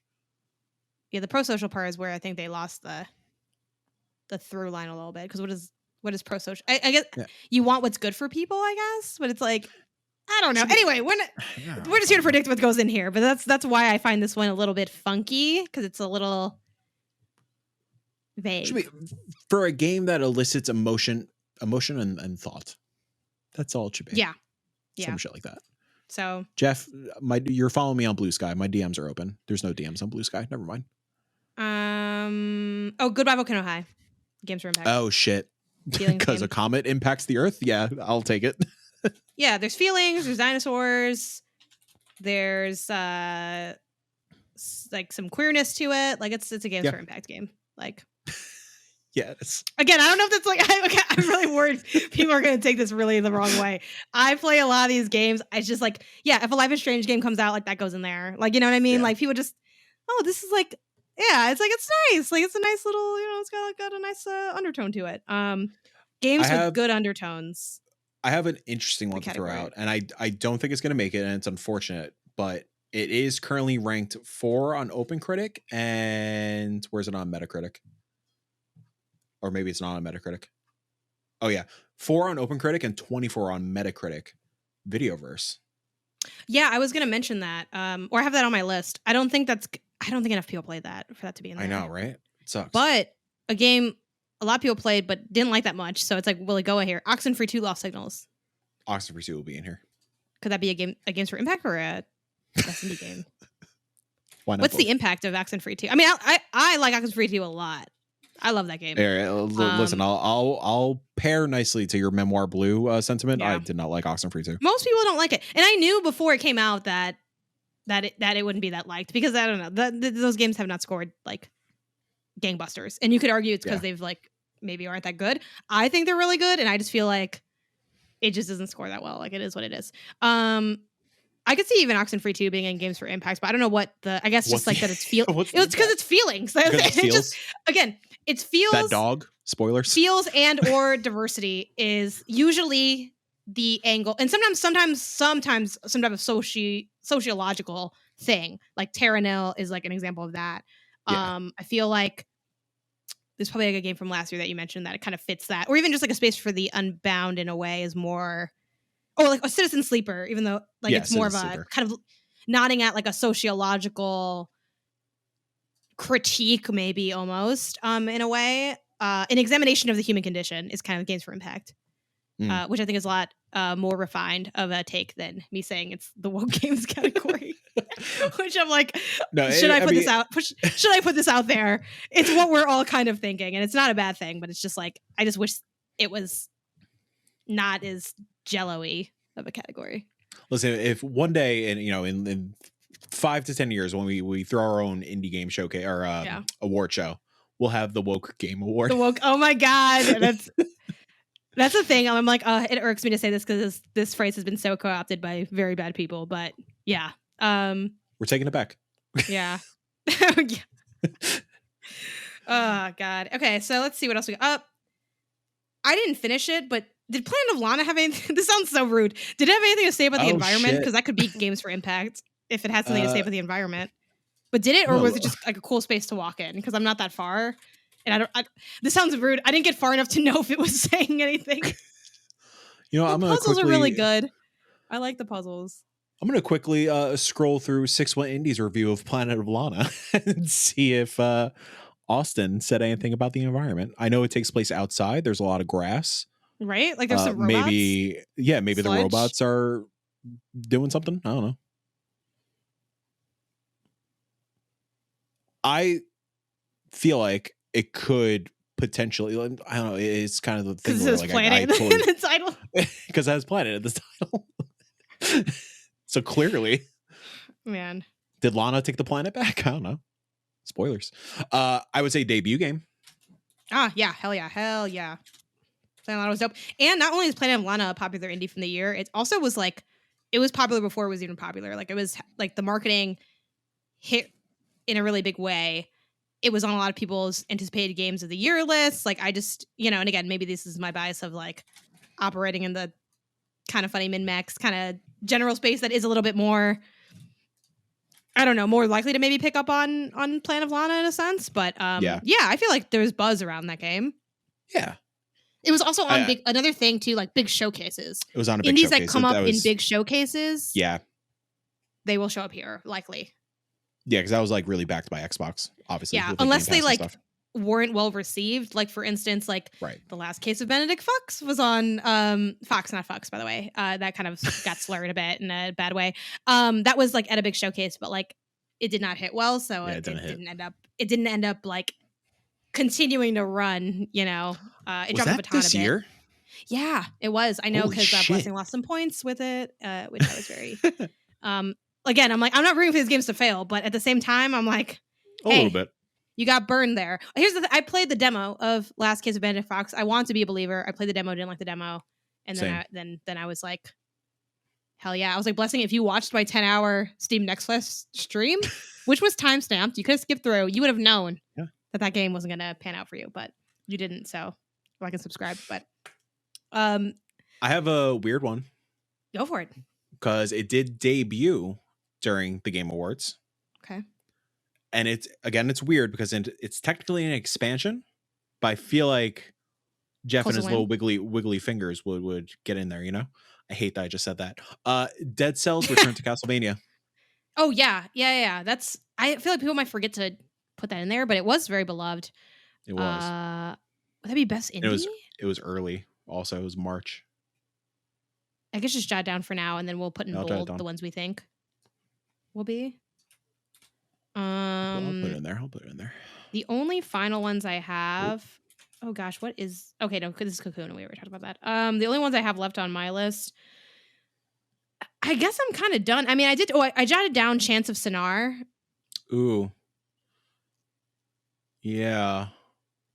I feel like I didn't have time to get the buzz fully, but it's the buzz has began. I feel like people are playing that. I'll write it down. For ignore that bell sound if you heard it. Debut? Impact? did those Is it a debut? Is it a I don't know if the chance again, I didn't get like far enough in. I didn't like get to it yet, you know. I know. To now. I think it is kind of like again a sociological examination in some ways of like how language functions. But then again, that's why the category is too big. Like it fits too many types of things. Like, oh, it's for environmentalist games and also like sociological games and philosophical games and feelings games and also diverse games. It's like there's a lot in this for what this is.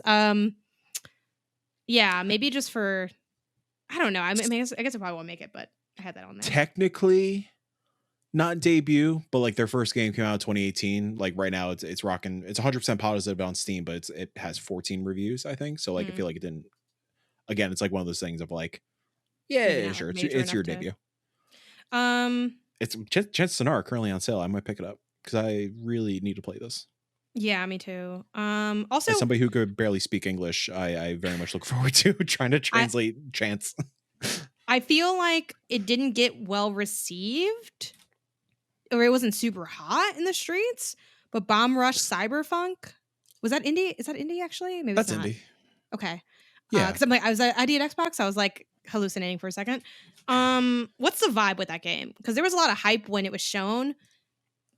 Yeah, I feel like it was a lukewarm response. That's the thing. But then a few people like really pop for it in a big way. So I'm like, I think the what do you call it? The Jet Set folks like really popped for it, but I feel like anybody outside the Jet Set crew kind of like we're like, whatever.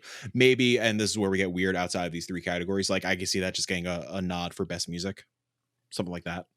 Sure. That soundtrack is a vibe.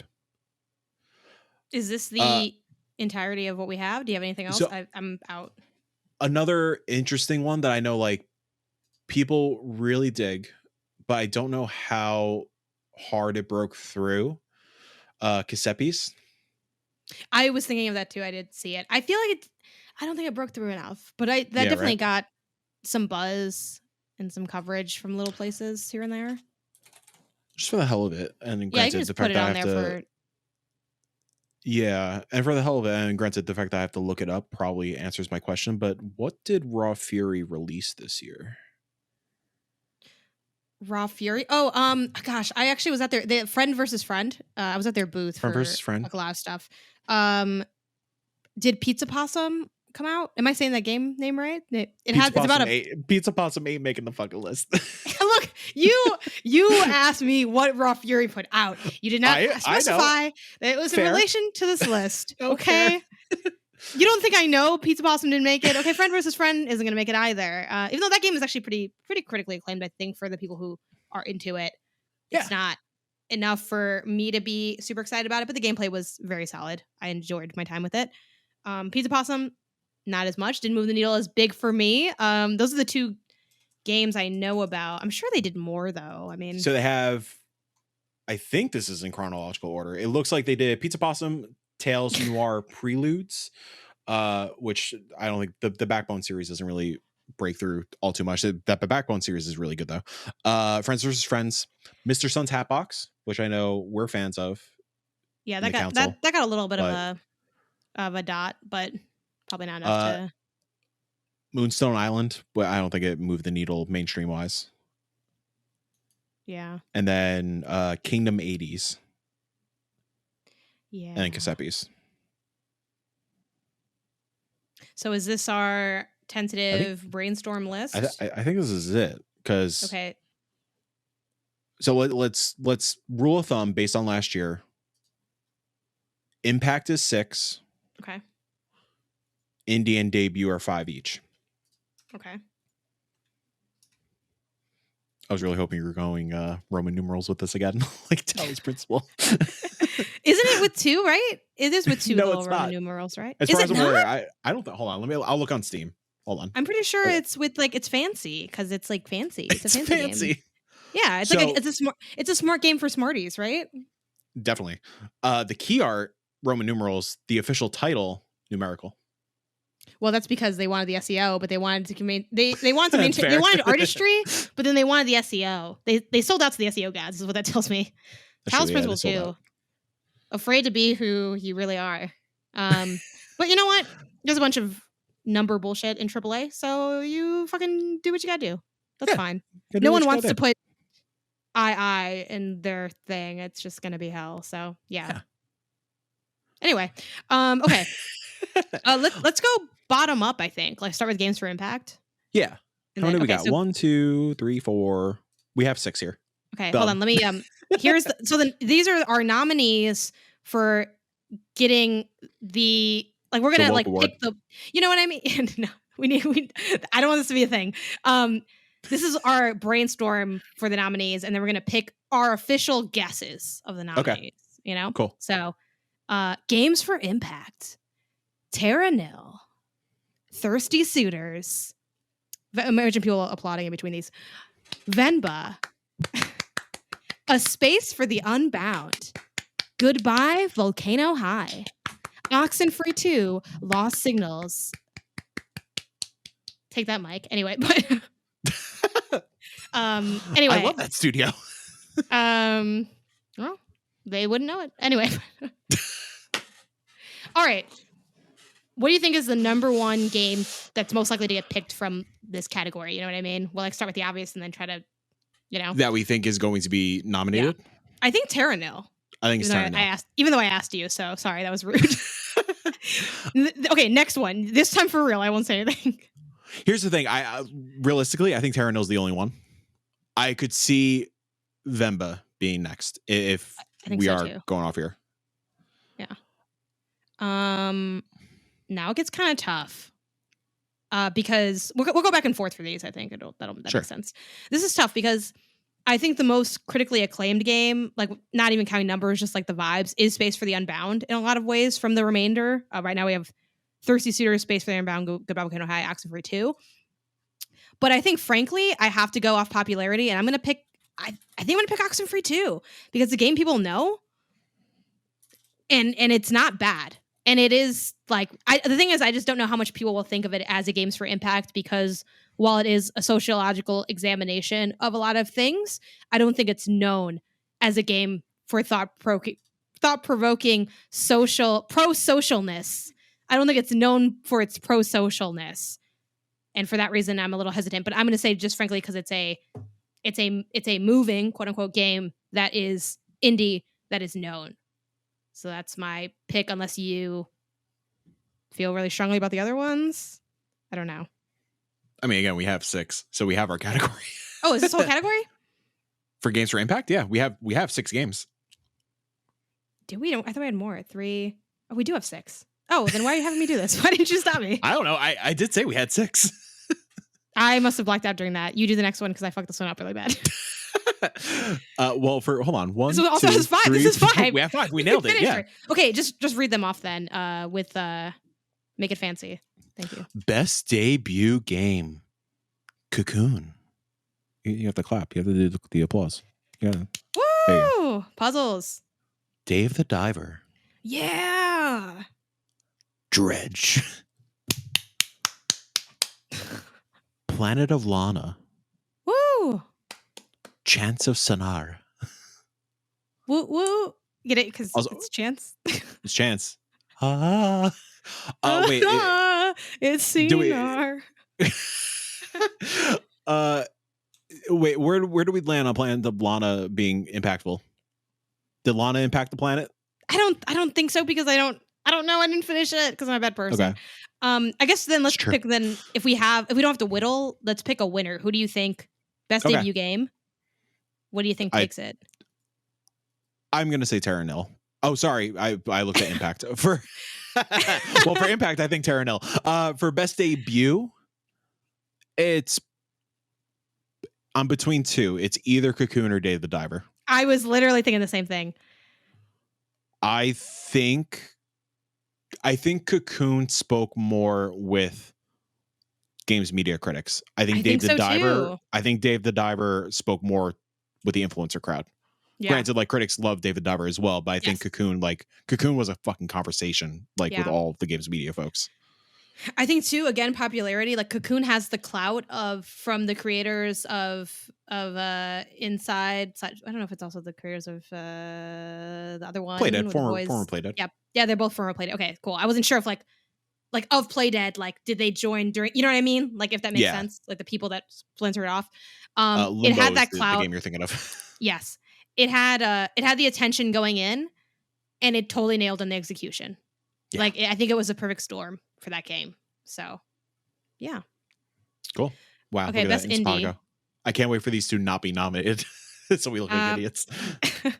I feel like we're kind of killing it. I think we're killing it. I hope so. Oh, you know what though? You know what? Honestly, I got to go back to Games for Impact. Do you think Venba would get it over? Because I feel like Venba was more popular, and I feel like it's more impacty. Like, sure. Right? Like, I don't know. I'm just gonna give a nod to Venba, because I could see a world, if it's not Terra Nil, I think Venba. Because Terra Nil, the issue with Terra Nil is I feel like there were some people who played it and were like, I kind of have some beefs. While with Venba, I feel like of the people that played it, I've not heard one negative thing about Venba. Just looking up who reviewed both games. Let's see. So now I'm kind of thinking Venba. And I feel like there are some... Yeah, go ahead. Terra Nil is, by 1 point, is leading on OpenCritic, which is interesting. So, like, going off Terra Nil really quick, PC Gamer gave it an 80, Eurogamer recommends it, Game Informer 7.5, Destructoid 8, Shack News 8. Looking at Venba, Eurogamer... Wait, what the fuck? Oh, okay. I guess Eurogamer scores games sometimes. Eurogamer 4 out of 5, Games Radar 4.5 out of 5, GameSpot 8 out of 10, Destructoid 7 out of 10, Shack News 9 out of 10. Yeah. I don't think we need to like pick between the two necessarily. Like, no, because no one's here to stop us. But that's I true. just wanted to go back and give like a hard nod to Venba, because I could see. It's either of those I feel like some people had beef with Terra Nil in a way, and I feel like they fucking hate the planet. Who's beefing with Venba? Like, you're going to hell. Like, I mean, you can't. It's true. Too sweet. It's true. It's just like a boy, and they're making like the meal, and it's like a little rocket ship, and it's very cute, and it's very quaint, and it's very short. Yeah, and I think, not a publisher, but I do think the Pop Agenda push hits hard. So Pop Agenda knows what's up. Yeah, that was another one that we didn't bring up, and granted, I didn't see it on the list, so I guess it didn't get many scored reviews. But Salt Sea Chronicles also was that that there was a conversation around Salt Sea Chronicles when that launched, but I don't think it made the impact. I also still haven't played it yet. So, now we for best indie game, we have to cut. We have 3, 4. Oh my god, the way you're now I'm stressed because you're following me with your cursor in the Google Doc, and I don't like it. How many, Mr. Count McCount? Since you want to curse over looking. here. 7. We have right. Hold on. 1, 2, 3, 4, 5, 6, 7, 8, 9, 10. So 10 by 7 you meant. Okay, so we have to cut down 5 of them because 10 minus 5 is 5. Wait, okay, so indie is 5. Okay, yep. Yes. So I guess again, good idea, poor execution. Let's start with what we think for sure of this list is going to go, and this time we do need to cut so it's relevant and not just me talking for no reason. So give me a pick for what you think. Like this is a hard lock from what we got listed. Hard lock, Cocoon. Yeah, I really agree. I think another hard lock. Oh man, oh god, this is so tough. This is so. Because I don't know if people are gonna really think of like remember Talos Principle for like, oh yeah, it's an indie game, and also again it just came out, and then Lies of P is a weird one because I also wonder if people would just like not put it down because they like maybe feel like they don't want to. I'm gonna put Day of the Diver. Okay. I feel like it did get a lot of buzz, and I think I feel like if this is violent imagery, if you put a gun to people's heads and said name an indie game from this year, a lot of people would name Dave the Diver, and I think that goes a long way in just nominations in general. This isn't just an indie versus AAA thing. Like a lot of times, it's what game can you name, and often it's because you remember it, the marketing, the like scores, all that stuff. I'm going Dave the Diver. Yeah. When did Talos come out again? I know we just talked about this. It was really recent. November was super 2nd. recent. Yeah. November 2nd. People were probably playing it late October. People also know the first one, which kind of helps a little, the first one. I am going to say, purely because of the date, I'm not confident with Talos. I'm going to say Sea of Stars. I'm sorry. Do you have a problem with that? With the no. Judging, I was just that judging. No. I was processing that's so thoughtful what you just said. I mean, it's such an impact on me. Yeah. Takes for impact. Yeah, it takes for impact. I won. I want to pick Dredge, but I think I'm gonna have to go Liza P. I'm gonna have to go Liza P. You going with it? I'm going with Liza P, but I hope you go with Dredge because I think I have to go with Dredge. I have to go with my heart there too. But okay, hell yeah. I don't think Dead Cells will make it because of expansion. I think the only game that could get away with it this year is Cyberpunk. Yeah, I think in a quieter year, even though like when we talk like how loud the year is, a lot of we are looking at the AAA space. I still think there are a lot of genuinely like being able to come up with so many indie games that are both really good and really known. Like this is like a pretty dense list, and I don't know, maybe every year we're gonna feel that way, but I feel like it. I don't know. I had a lot of like easy answers for like this feels mainstream to me for as far as indie in terms of attention, like getting known. So these are our 5. I guess Cocoon, I'll read out. Liza P. Okay. Oh, sorry, I didn't know you were gonna do it. You go for it. No. Well, let's trade. We'll share it, okay? Okay. So I'll start, and then you'll say the name of the game, and then I go to the next game, okay? Yeah, that's great. Also, I like how we're doing this as if like this gets edited out. Like this is just part of the show. Yeah, y'all think I edit this fucking thing? No. Yeah. The nominees for best indie game are. Go ahead. Me first? Okay. Yeah. Cocoon. Lies of P. Sea of Stars. Woo. Dave the Diver. Dredge. Woo. Okay, what wins? Could I say like I hope Sea of Stars, Dave the Diver, and Dredge are nominated because I would love 3 water themed games in one category. It's the year for Taking to the Seas. Cocoon's a little watery sometimes too. It is. There's the water biome. That's true. Yeah. The water orb. So what wins? Liza P. God. In my heart of hearts, Baldur's Gate 3 is going to win this. But for the purposes of this, all caps. Two. For context, Janet just all caps. Baldur's Gate 2. Okay, quick question though. If Baldur's Gate yes. 3 gets put in here, what gets taken out in your opinion? Unfortunately, Dredge. Okay. All right. I don't know if I agree. That's tough. Because I think Dredge and Days of Diver were very I think I would say Dredge as well, I think. Probably. Yeah. Because I think people really like Sea of Stars. People love diving. I think Sea of Stars and Dave made more of an impact. It broke through a little more. Yeah, but not enough of an Dredge. impact to be in games for impact. But yeah, not enough of an impact. A different kind of impact. I mean, when sharks it hit different, as some would say. Yeah, it hit different. But looking at the games, the 5 that we actually picked out, I'm gonna say Cocoon again. I think so too. I just feel like there are people who are like, it's tough because sometimes I mix up too, like who's media and then who's just like someone in my chat, which no shade to people in my chat, but it's those people don't get to nominate, right? Jeez. I know. That's just me. I'm just a hateful person. Yeah. Anyway, I feel like there are people that are like, this is a masterpiece of a game. And I feel like those people maybe didn't end up scoring the game because like it didn't get I don't think I got a lot of like 10s from places. But I do think there's like a sector of what I presume will be the nominating audience, right? Because I don't think they've announced what outlets are voting yet. That probably gets announced with the nominees, I imagine. Yeah, probably. Were really impacted by Cocoon.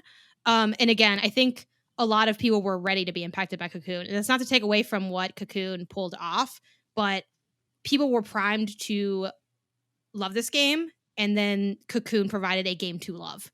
And I think that power is a lot. And I think just generally, when we think like best indies in terms of like larger listicle conversations and things, like the Playdead sensibilities, which I wasn't I was not guaranteed like that. Like when I heard about Cocoon, I wasn't sold on it being a fantastic game just because I was worried it would fall victim to, from the makers of Thing You Really Liked, here's a thing you don't really like that much. Well, that like literally, that happened last year with I can't even think of the name of the game.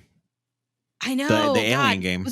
It's not Replaced. That's because that's not out yet, right? No, Replaced is not out yet. It has a similar name though. It's like I know. God, it's on Game Pass also. Yeah. God damn it! It's gonna drive me crazy. God, from the makers of Inside. I know. Game. Somerville. Oh, thank you. Yeah, so Somerville was that. I thought it might have the Somerville effect.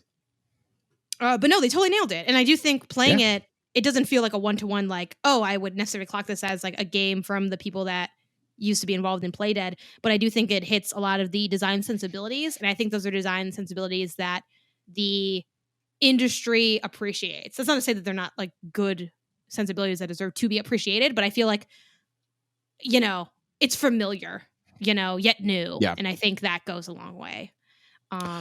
And looking at just critics, great story, great game, great story for impact. Going over critics, PC Gamer 90, Hanakim at IGN 9 out of 10, Eurogamer 5 out of 5, Easy Allies 9 out of 10, Games Radar Plus 5 stars, Game Informer 8.8 out of 10, GameSpot 9 out of 10. I think that all that, everything you said plus recency bias, and looking at it last year, Stray won both debut and best indie. Mm-hmm. I'm just throwing that out there also. I don't necessarily love that happened, but I love that connection that you made, because I think that's because I think that's totally true. And you see this a lot with a lot of different categories. Every now and then you get a year where it's like, oh, the game that won this one category didn't end up winning, game of the year or something, but Like that was not fully the case last year, but like God of War won a lot, but then it didn't get Game of the Year. Which again, that's allowed. Like it's like, you know, people just vote on what they want from the nominees.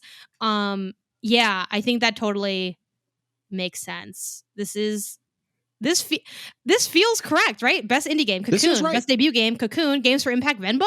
That feels true, right? That feels right. Terranil, right? I mean, again, like Games for Impact could also be AAA stuff. Also, was there a AAA game that like did socially thought-provoking stuff? God, no, right? I try so hard to that sounds so bad out of context. Did a AAA game make me think? No, right? No. I swung around a Spider-Man this year. I swiped some Greg Hyruleans. Miller did say that he was, even though we don't, again, in terms of the public eye, we don't know who is voting in it. We do know Kind of Funny was included last year. I presume they would still be included, but you don't know. Right. But he did say that he would consider putting Marvel Spider-Man 2 in Games for Impact because of the like two what side it did. quest. Yeah. I mean, that's what he said. Like, you know, that's what he said. So, you know, I don't know. Maybe he won't be alone.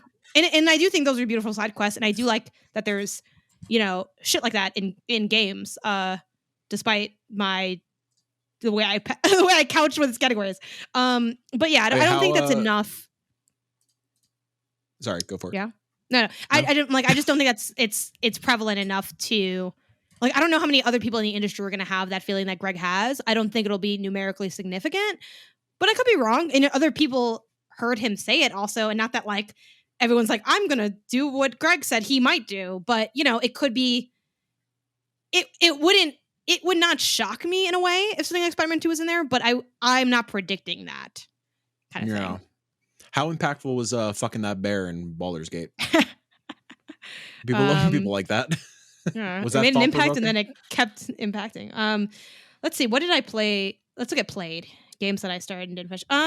Dude, I barely, honestly, like I'm not just saying this because we're on an indie podcast. I've barely played any AAA stuff this year. Like I played through Spider-Man. I fell off of Zelda real fucking quick. I'm playing Mario periodically right now. Playing Sonic Superstars a little bit right now for the aesthetic, you know. Sure. Jinx. I'm always looking through what we have. Also, it breaks my heart that true banger of the year that I feel like a lot of people forgot about. The indie crowd beloved by the indie crowd.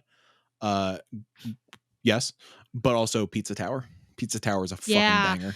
Honestly, Pizza Tower did get a lot of buzz in like other circles as well, I feel like. But again, that was a January joint. Like, you know, this isn't gonna make it, but Dodornia would be a game that could be in Games for Impact. Yeah. Because if last year they had Hindsight, which I'm so sorry, Emma, I still haven't played Hindsight yet. I have code for it. Like, I hope you'll do this. I feel so guilty. It's on my phone. Yes. But I believe that's a game that's like an exploration of like memory, correct? And Dodornia is a memory thing. So for some reason, memories is pro-social also. Again, I think it's just like what makes you think, you know, like, or what, you know, I don't know.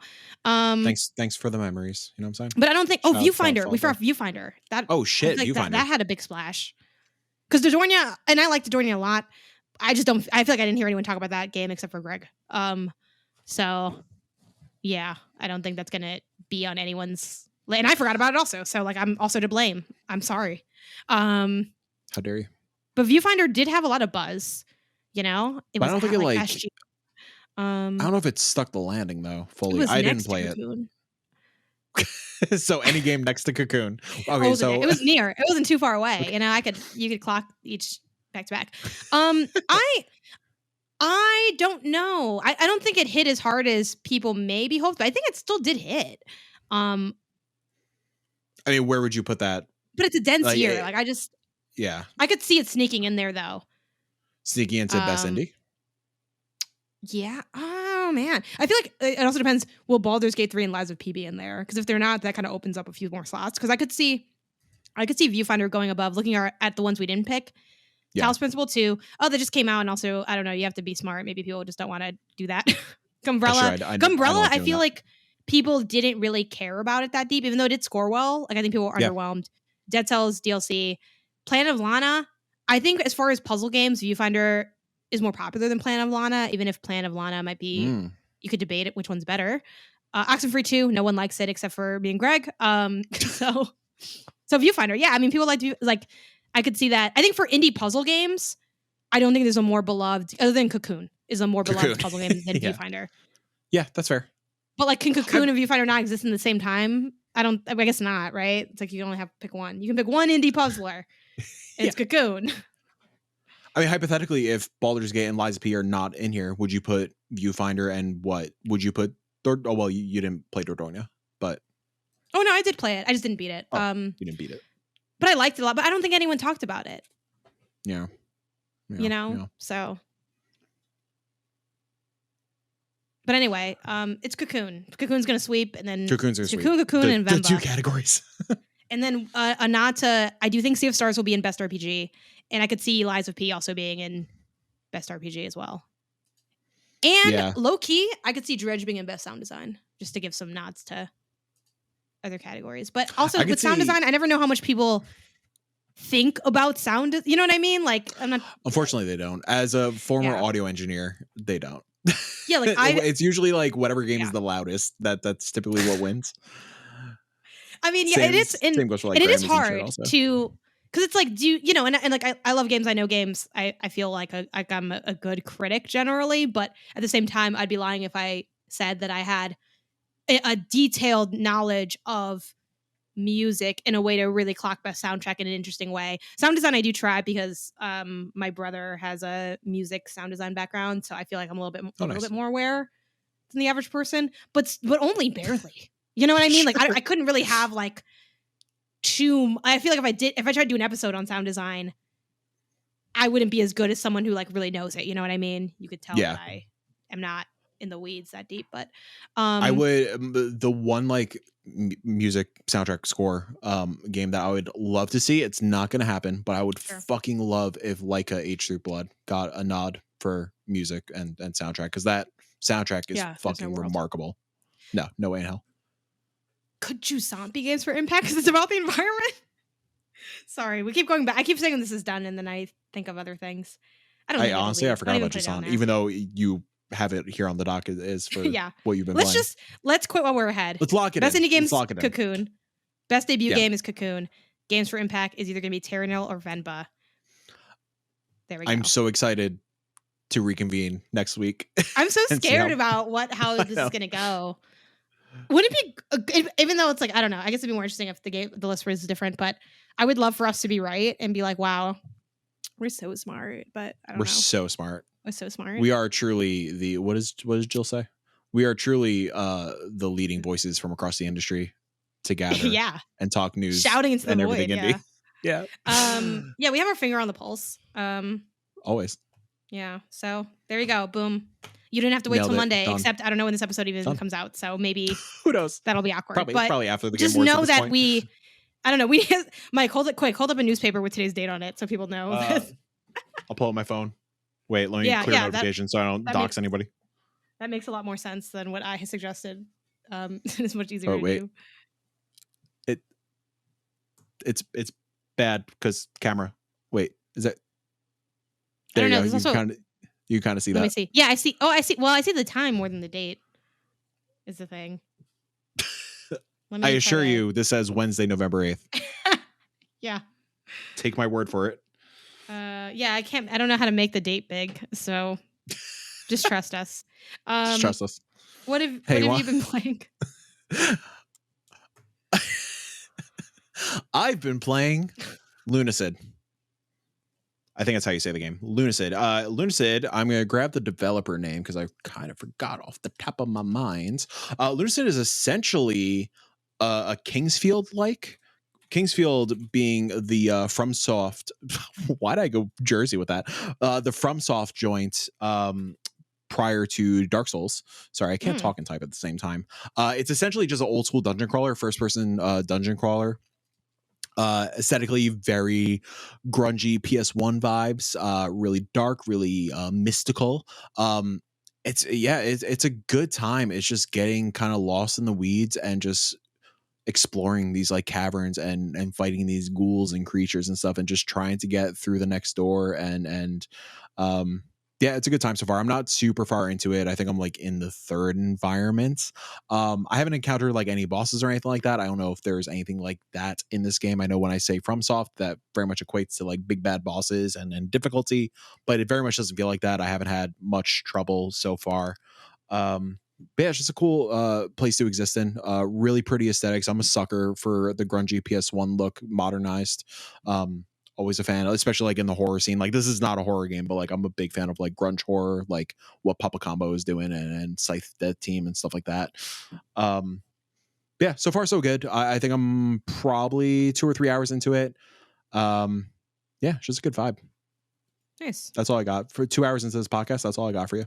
It's Sweet. Kira LLC. Came out, it hit 1.0 on Halloween. Cute. All Hallows Eve. How are you? Yeah. What have you been playing? I'll keep mine short too, because we've been going for a while. Because we keep redoing our list of what's gonna get nominated.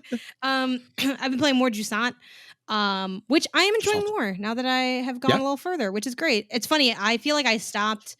So the game is divided into like 6 chapters, and I unknowingly stopped like right before the end of chapter 1. And I feel like the game really gets cooking after that. It still is very much what me and Jenny described last week. So that take is still like very valid and true to my experience, at least. But I think I just enjoy the way you interact with the environment a bit more. There's an aspect of, and I feel like you see this kind of thing in a lot of games, but I find it satisfying in every game where you end up getting this kind of little ability where you like press a button and then like the vines extend outward and you can climb them. It's like the Jack and the Beanstalk mechanic that you've seen in I feel like a lot of games where it's like you press something and now the environment's a little different. But Would I you like say that. it's impactful? It might be because of the it's talking about the sea being dry, and that means something for that category potentially. But yeah, it's cool. I'm enjoying it. I would like to finish it. I will say yes, I've abandoned reading the notes. I don't like the note system. I will also say, as I've continued to play it and stream it and talk to other people playing it, it just seemed like everyone's very divided on the notes. Like some people were like, this is a brilliant aspect of storytelling and the writing really shines, and other people were like, that what's that meme from that text message? Like, I don't know, I'm not reading all that, but like I'm happy for you or sorry. Yeah, it's that the game. You just don't like reading. I get it. Yeah. You're a gamer, classic. not a linguist, you know? Exactly. That's why I haven't played Chance of Sonar yet. I'm like, exactly. What is this? I don't want to do that. I've played Cocoon. It was my first time starting it. I think I played like an hour, maybe 2 hours of it.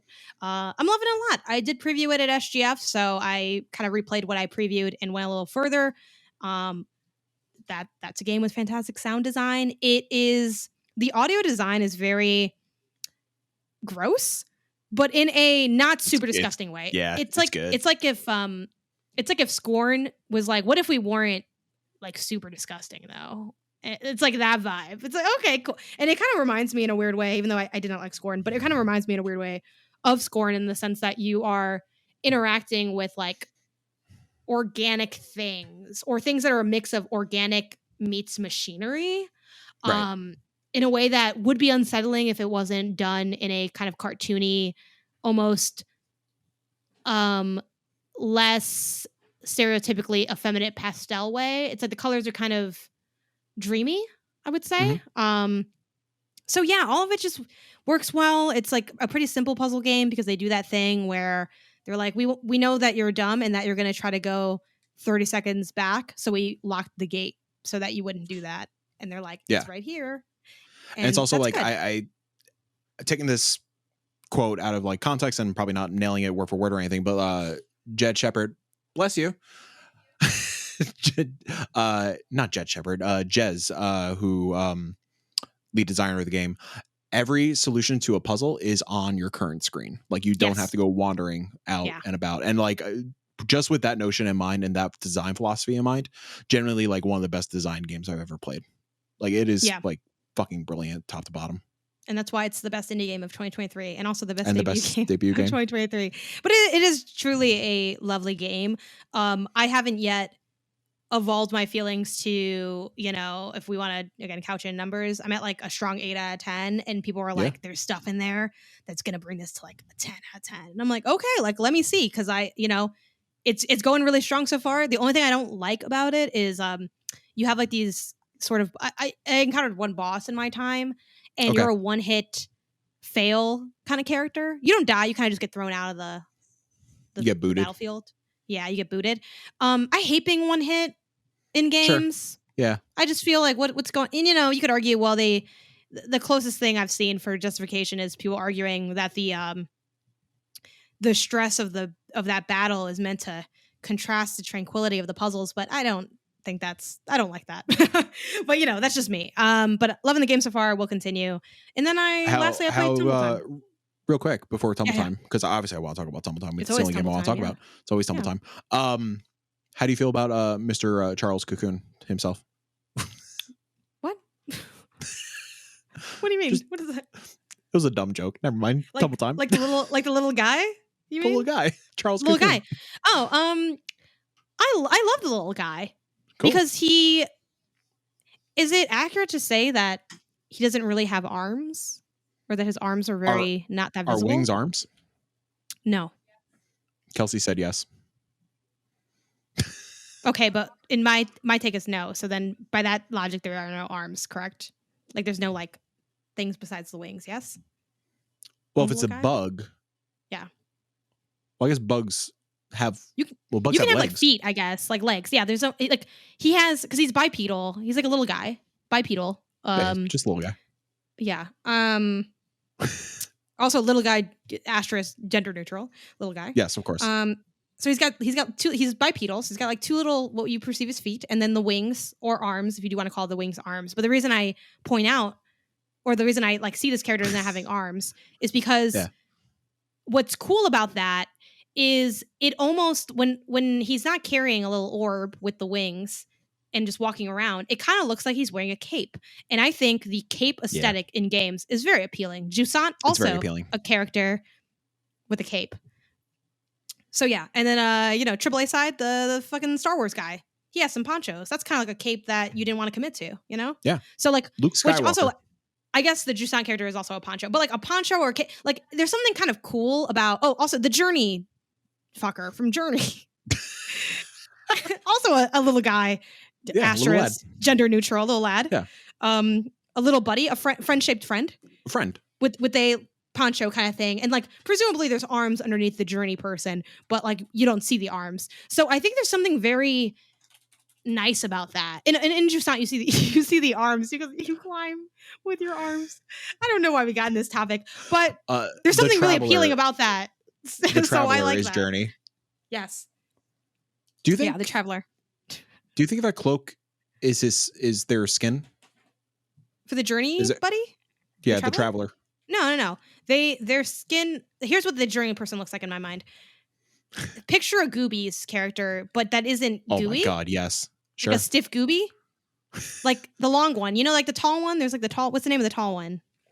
In Goobies. Oh, the name of the tall one, of course, because we're Goobies experts. So obviously we know the name of the tall one off the top of our head. Yeah. Which the name of that character is Goobies actually called. Did anyone write this article? Goobies character list? Goobies tier list. Not. Game character list. The trailer is too quick. Woozy something. Yeah, like Woozy Loozy or something like that. There's Blob. There's Spinky Winky has no arms. Yeah, so here's the thing. I could picture it being like Slinky Winky, but if Slinky Winky didn't slink, was like firm, like had a pole in the middle of them to hold them steady. Winked. Yeah. Yeah. Just Winky. Yeah, so I picture like a Winky type character underneath as the Journey. Woozy's the tall boy. I could see, let me look at the Journey character again. Journey. The Traveler. This is an episode that you hear a lot of keyboard clicks, and I apologize for that. It's fine. Jill's not here to police us. I could also see a world where they do have pointy little ears, but I could also see that just being a cute hood, because you know how it has the little ears? Yeah. But like there's also like hats that you can, like I could buy a hat that has little ears up top. It doesn't mean that I have my ears up top. You know what I mean? Yeah. So yeah. What do you picture is that their skin to you? It's definitely just a cloak, but I clicked on a weird article. I need to get away from this. I could see. it's definitely a cloak. Like, what makes you think this is skin? Is that like a conversation people had? No. I guess the question though is underneath. I thought of. Are those red tights or is that skin? I think that's a more valid question because the cape is I think definitely underneath. Ooh. I think I do realistically. Like I think it's clothes. I wish this was skin and it was like a thing of like they're breathing through their skin, like whatever animal does that. Or like that hot woman from the Kojima game who has to breathe through her skin. Do you remember that? She's like, that's why she's naked or something, right? Right? Wait, hold on. I don't know how to Google this one. Tell me about Tumble Time. All right. That's probably a Google that could be interrupted. People, y'all know who I'm talking about. I forgot what her name is, but maybe. I don't know. They're always named something. I've never played a Kojima game.